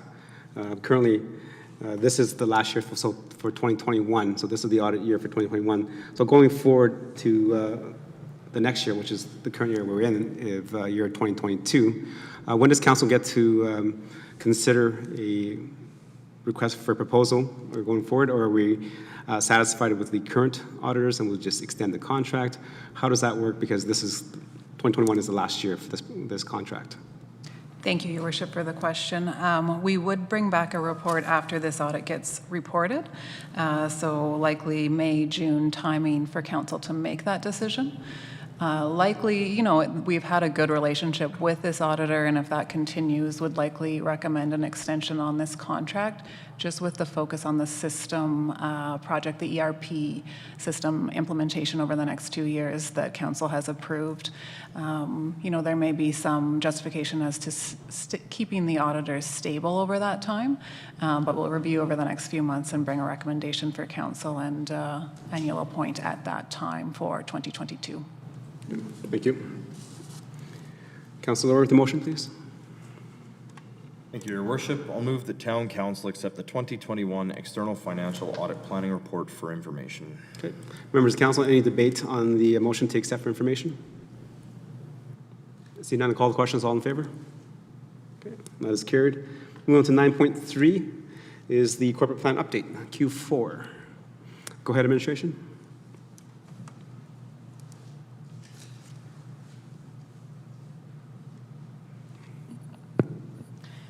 Good evening, Your Worship and Council. Presented for you this evening in your agenda package is a progress report on our strategic plan and corporate plan for 2021 in the fourth quarter. Just a refresher, the report is established and framed within the strategic plan that Council has provided and approved as of April 2021. There are 5 themes that provide guidance in terms of our focus and priorities for implementation through the corporate plan process, and those are identified on the screen for you at this point in time, and I'll walk through each of the areas and highlight the progress within the action items that administration and council and the community have undertaken in the final quarter of 2021. So beginning with our partner governance and partner theme, this really identifies the work that we do with our key stakeholders, neighboring municipalities, and our citizens to advance community engagement, our decision-making processes that are undertaken both in the council chambers as well as in other entities that we interact with, and oversee the growth of our community in the future state that we've created a vision for. So Council has identified through the strategic plan 3 commitment areas of focus for governance and partnerships, most specifically working on advocacy both regionally and in partnership with our neighboring municipalities to advance the strategic priorities that are outlined, cultivating our strength and our organizational culture here within the town itself, and engaging with our residents and key stakeholders to enhance and integrate our decision-making processes. There are a number of action items that were identified, and I'll provide a progress update on those key areas. And within Q4, specifically outlined on page 198 and 200 in your agenda package, there were 2 items that were specifically advanced that I'll reference at this point in the final quarter of the year. With the corporate plan approval for 2022, we've identified some conceptual work and servicing planning work for Old Town South redevelopment. This really is in partnership and furthering the development work that we're doing with our recreational plan for our community recreation facility. And in addition to that, we did undertake a number of key public engagements in Q4, specifically with regards to the housing strategy, which Council has been considering this evening in the Council chambers, as well as our urban agricultural master plan that will be forthcoming in this quarter of 2022. And most notably, and affecting Council directly, was the municipal election, which was held in October. The next theme that I'll just reference is regarding our economic opportunity, and this really speaks to the work that we do to create wealth, jobs, and enhance the economy within the community. Certainly coming out of, and as we work through COVID-19 and the pandemic, this has been a challenging area for all communities, not only locally, regionally, and globally. Areas of commitment that we have identified through our strategic plan continues to focus on our downtown, our public and cultural institutions, and how they can support our economy, as well as creating a vibrant business community and enhancing our economic advantages to attract new investment and new business to our region. In terms of progress for fourth quarter in 2021, noted on page 201 and 202, we did approve through our corporate plan process for 2022 the highway development strategy, which will look at our key corridors and commercial and industrial development opportunities that we want to focus on to bring in new investment and new development in those areas, as well as most notably the completion of the reconstruction of our downtown area. There are some minor deficiencies that will be completed in 2022, but for the most part, that project has been identified as completed. So we have that we can move past. In terms of the next area of supportive infrastructure, this really speaks to the facilities, the amenities, and the underground utilities and services that support our community and really provide the infrastructure improvements to ensure that our community can function and that our services are delivered to our residents so that they can carry out their activities and the work that they do to support their families and their businesses. In this area, we've identified, most importantly, commitments around managing our assets, our infrastructure assets, and our facilities, as well as looking at how we can expand and support the redevelopment of those infrastructure assets. New facilities and amenities that can be developed and identified to support growth for the community, as well as managing those impacts of growth on our community. In terms of progress that was completed in Q4, outlined on page 203 and 204, a number of items were approved as part of the corporate plan for 2022 and beyond. Notably, South Park Drive extension, the design work for that will be undertaken in the upcoming year. Our asset management plan service change will be extended going forward as an ongoing service level.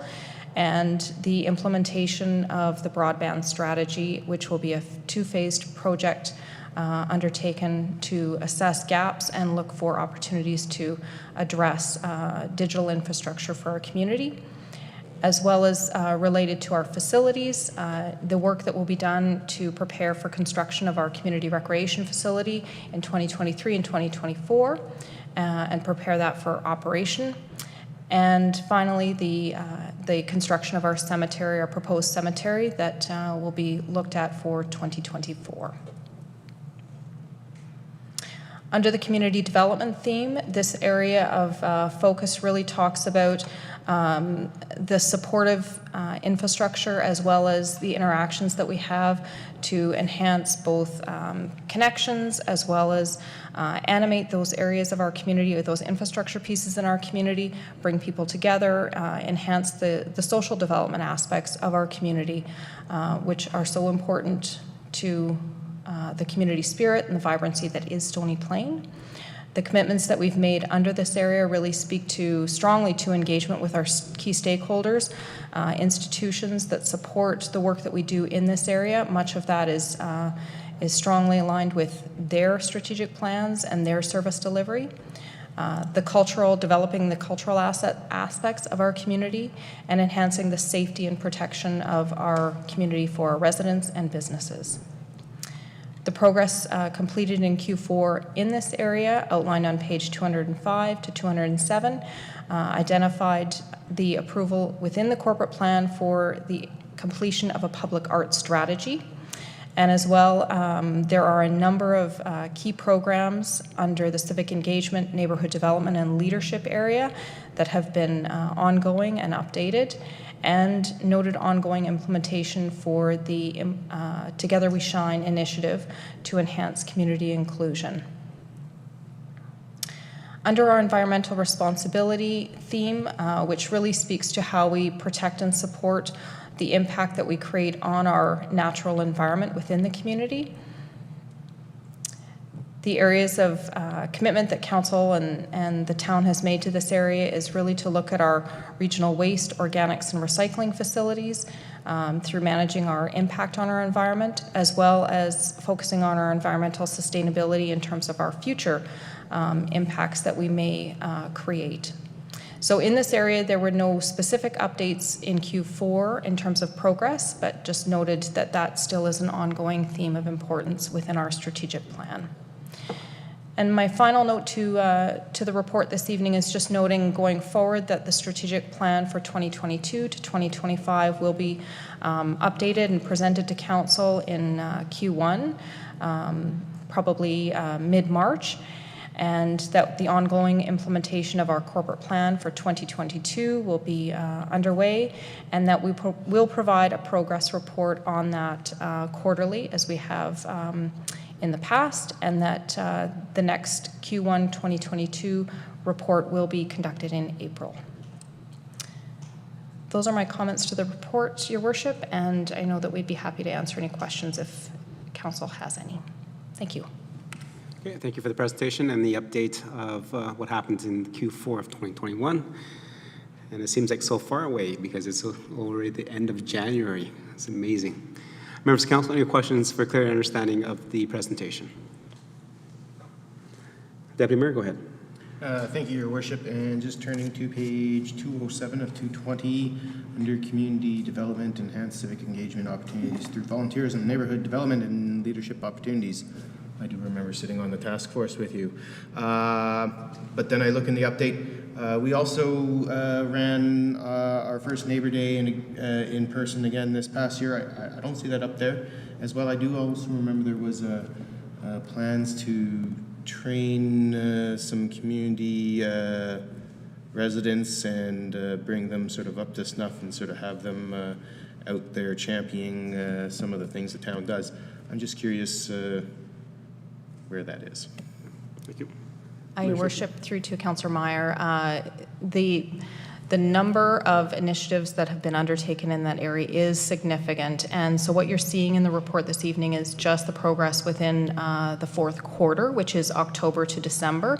And so some of the initiatives that you're referencing, including Neighbour's Day and things of that nature, were actually conducted prior to that in Q3. So just for the conciseness of the report, I had to reduce it to just focus on the Q4 initiatives, but certainly those items that you're referencing were acknowledged in the Q3 report that was presented to Council late last year. Perfect. Thank you. Anything else, Deputy Mayor? Okay. Any questions for clear and understanding? Councillor Anderson, go ahead. Thank you, Mr. Mayor. My question, just looking at page 200, specific key action, support community resilience through COVID-19 pandemic recovery. I noticed under the update there are a few things that were accomplished 2021, business license fee rebates, property tax utility payment or penalty waivers, and then the temporary outdoor patio program. Through some of the other updates, I noticed it says, under review, corporate plan initiative approved moving forward. These initiatives are things that I think a number of residents within our community would benefit from. Are these initiatives that continue into 2022, or is that something that would have to come back into chambers for discussion? Your worship, through to Councillor Anderson, in terms of those initiatives implemented going forward, those were decisions of council in 2021, so they were only approved for 2021, and so they would have to be brought forward into the council chambers for consideration going forward. And I believe some of the results and outcomes of those initiatives would be reported within our quarterly reports, our operational reports that you would see coming forward in the next couple of council meetings as well. So you'll see some of the information on the details of the outcomes of those items as well. Perfect. Thank you. Yep. Anything else, Councillor Anderson? Okay. Anything else, ladies and gentlemen? Okay. I'll just ask administration to turn to page 211. It was a good report. It's nice to have a kind of recap of what happened in Q4. Just want to ask one question here on the economic opportunity of downtown redevelopment. It says the status is not started yet. So I've gone through my corporate plans and stuff. I do not see anything else that was budgeted or approved for downtown redevelopment that has not yet started. Can administration provide some clarity? Because did I miss something? Your worship, that is an error, and so yes, that initiative has been started and completed and should be corrected. So thank you for pointing that out. Thank you. Because I didn't want to deal with my neighbors again on Main Street of we're doing something else again to rip it down and thank you. Any other questions for clear understanding? Okay, Councillor Hansard, please, for the motion. Your worship, I move that Town Council accept the Q4 2021 Strategic Plan and Corporate Plan Report for information. Okay. Any other debate on the motion to accept for information? See none, I'll call the question. All in favor? That's carried. Okay. Council, that ends our business items. So moving on to information items and council discussion. So things that you've seen, you attended, or you want to just update members of council or bring concerns that we heard from residents to our administrative staff. This is the time to do it. Deputy Mayor, I'll start with you. Thank you, Your Worship, and I'm sure all my fellow councillors will probably echo heard a lot about the condition of our sidewalks and the melting and the havoc that is playing. And I can appreciate some of the frustration, residents have been doing their part in clearing those sidewalks, and then to sort of be confounded by windrows and uncleared streets that don't leave anywhere for the water to go. But of course, I do appreciate the town's, what are you going to do? we can't be everywhere cleaning out every gutter all the time. I am curious, though, what the potential, and I guess this would be directed to Public Works, what the potential cost to our infrastructure in terms of damage from pooling of water and that not being able to drain away, because we will be facing some freezing here soon. Maybe if they could touch on that a little bit for me, and as well as even if there is anything that can be done. Yep. Thank you. That's a good question, Deputy Mayor. As you know, the freeze-thaw cycle plays havoc on our roads and our infrastructure. Yes, Your Worship, through you to Councillor Meyer, yes, the freeze-thaw cycle will ruin roads, so we would like to limit that as much as possible. So pooling of water is not desired. So what we can do about it is we're in the process now of clearing residential snow. So that will help gradually get rid of the situation, which is ice buildup on the roads, and that is preventing water to get to the gutters. So as you can see outside there, the residential snow started today, and it started in most municipalities in the region, and it'll take a couple of weeks here, but that'll be the solution to the problem. Deputy Mayor, anything else? Deputy Mayor? No, and I appreciate the comment. I would like to just jokingly say, you know, every street needs an older gentleman with the time on his hands to chip away at that ice. Maybe just a follow-up, if there were anything residents might be able to do to help improve the drainage at this time.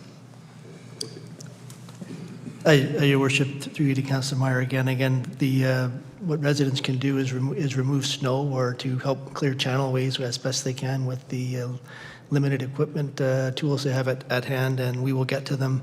If there is major issues, they can let us know, and we will come in and thaw out the catch basins or whatever if they're totally plugged. So we would like to clear away the major pooling. So if that is noticed and sent to our Public Works number, then we will get to it on a priority basis. Thank you very much. Councillor Plechko. Thank you, Your Worship. Just a friendly reminder to the residents of Stony Plain that, yes, the streets are very slippery. Every sidewalk has got ice that's astronomical, but we do have some provisions within the community that we can go to Public Works. They've got some salt sand mix there that helps when the heat comes a little bit. It doesn't take a lot, a small pail, and we can actually put that on the sidewalks. It helps to prevent a lot of that. There is a few things. You can remove your snow from around the fire hydrants, which I know we all think that it's great that Public Works can do it, but we can't get to everything all at once. So I think our administration and our Public Works department has done a phenomenal job this year. However, the weather gods have not played well with us this season, and I think that it's important to remember that in a time like this that we all can chip in a little bit.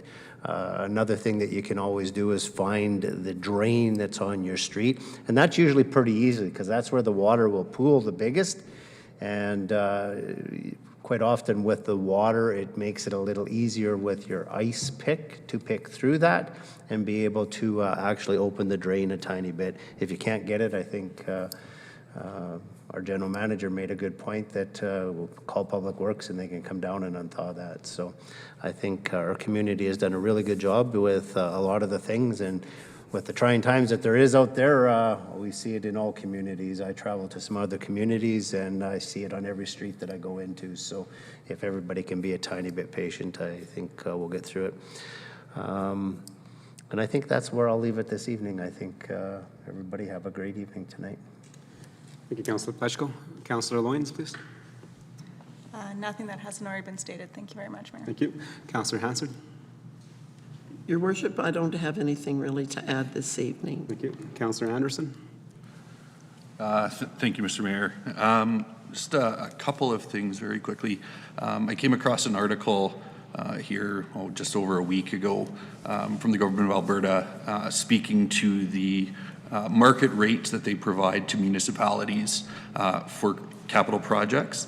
Just for information and clarity, through you to our CAO and our GM of Corporate Services, can you just provide us a quick update on how that may affect our capital projects moving forward into our next corporate plan? Thank you. Your Worship, through to Councillor Anderson. So we were just made aware of this with the news release as well. So have our eyes on it for sure as to what that impact will be to the town. Previous to this, we were corresponding with commercial banks. And they have moved a lot more to being able to offer rates that were comparable to what the province was providing the town. And so that may be something that we need to pursue further with this announcement from the province.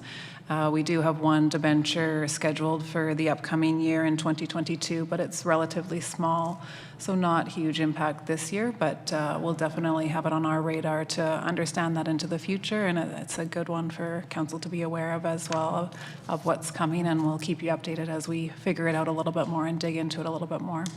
Perfect. Thank you so much for that.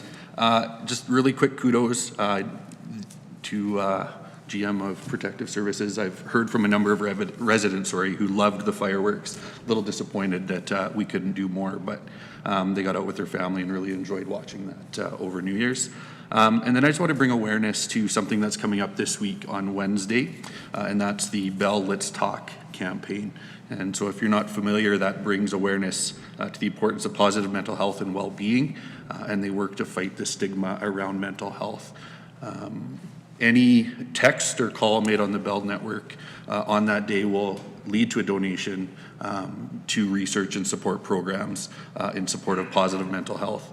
And I'm proud to say as a town that we also have an initiative, Let's Talk About Mental Health, and there's a couple of things the town has done this year in providing decks of playing cards with some key information, phone numbers, topics about resiliency, which is fantastic. And we have an ongoing competition for poems and stories related to mental health. And so some great initiatives, province-wide, but also in our own community. So thank you to those that have a hand in that. Thank you, Councillor Anderson. Councillor Laurie? Thank you, Your Worship. I have one question and then just one comment. So the question is regarding the snow clearing. I'm hearing many residents saying that we are taking heavy enforcement action on those who are not clearing their own sidewalks. Obviously, in the current freeze-thaw cycle, it is very, very difficult, and levels are building up quite quickly to the points where it's almost even impossible to get it off the sidewalks. I'd just like to confirm if there is any validity to those comments. Are we out there actively and aggressively enforcing uncleared sidewalks, or how are our current enforcement measures around residential sidewalks being managed? Your Worship, but through to Councillor Laurie, I would suggest that timing is probably the key factor in the commentary that you might be receiving, or the feedback you might be receiving based on this weekend's events. And I don't know how many inches of rain that fell yesterday. I think it's very difficult for people to keep their sidewalks open, and certainly our CPOs will go and look at the contributing factors and they will act accordingly, but they often use a lot of discretion related to if it's fairly impossible because the road is higher than your sidewalk and the snow on the side of your lawn is higher than your sidewalk and the road, it creates a trough. However, if there's a circumstance where something hasn't been cleared all winter, then that's a different circumstance that they would apply a different level of enforcement to and potentially have a different conversation with that particular resident. So I would suggest, and I would have to go and confirm if over the last 7 to 10 days there's been an increased enforcement, but I would suggest probably we're taking a more cautious approach and a more concerted effort to looking at the environmental impacts versus putting a lot of violations out there. It's almost impossible for a lot of sidewalks to be maintained, but where it's possible, certainly there's an expectation that residents and businesses do keep those sidewalks as clear as possible. Excellent, thank you very much. And that confirmed my assumption on it. Obviously, if somebody has not cleared their sidewalk all winter, I would expect that we'd be looking at that. But given the current circumstances, I appreciate the discretion being used. The only other comment I have is just a huge thank you to our administration and to council for our strategic planning retreat this past weekend. It was a great opportunity for us to sit down as a group and really go over our priority areas and understanding what our strategic vision for the town looks like for the next several years.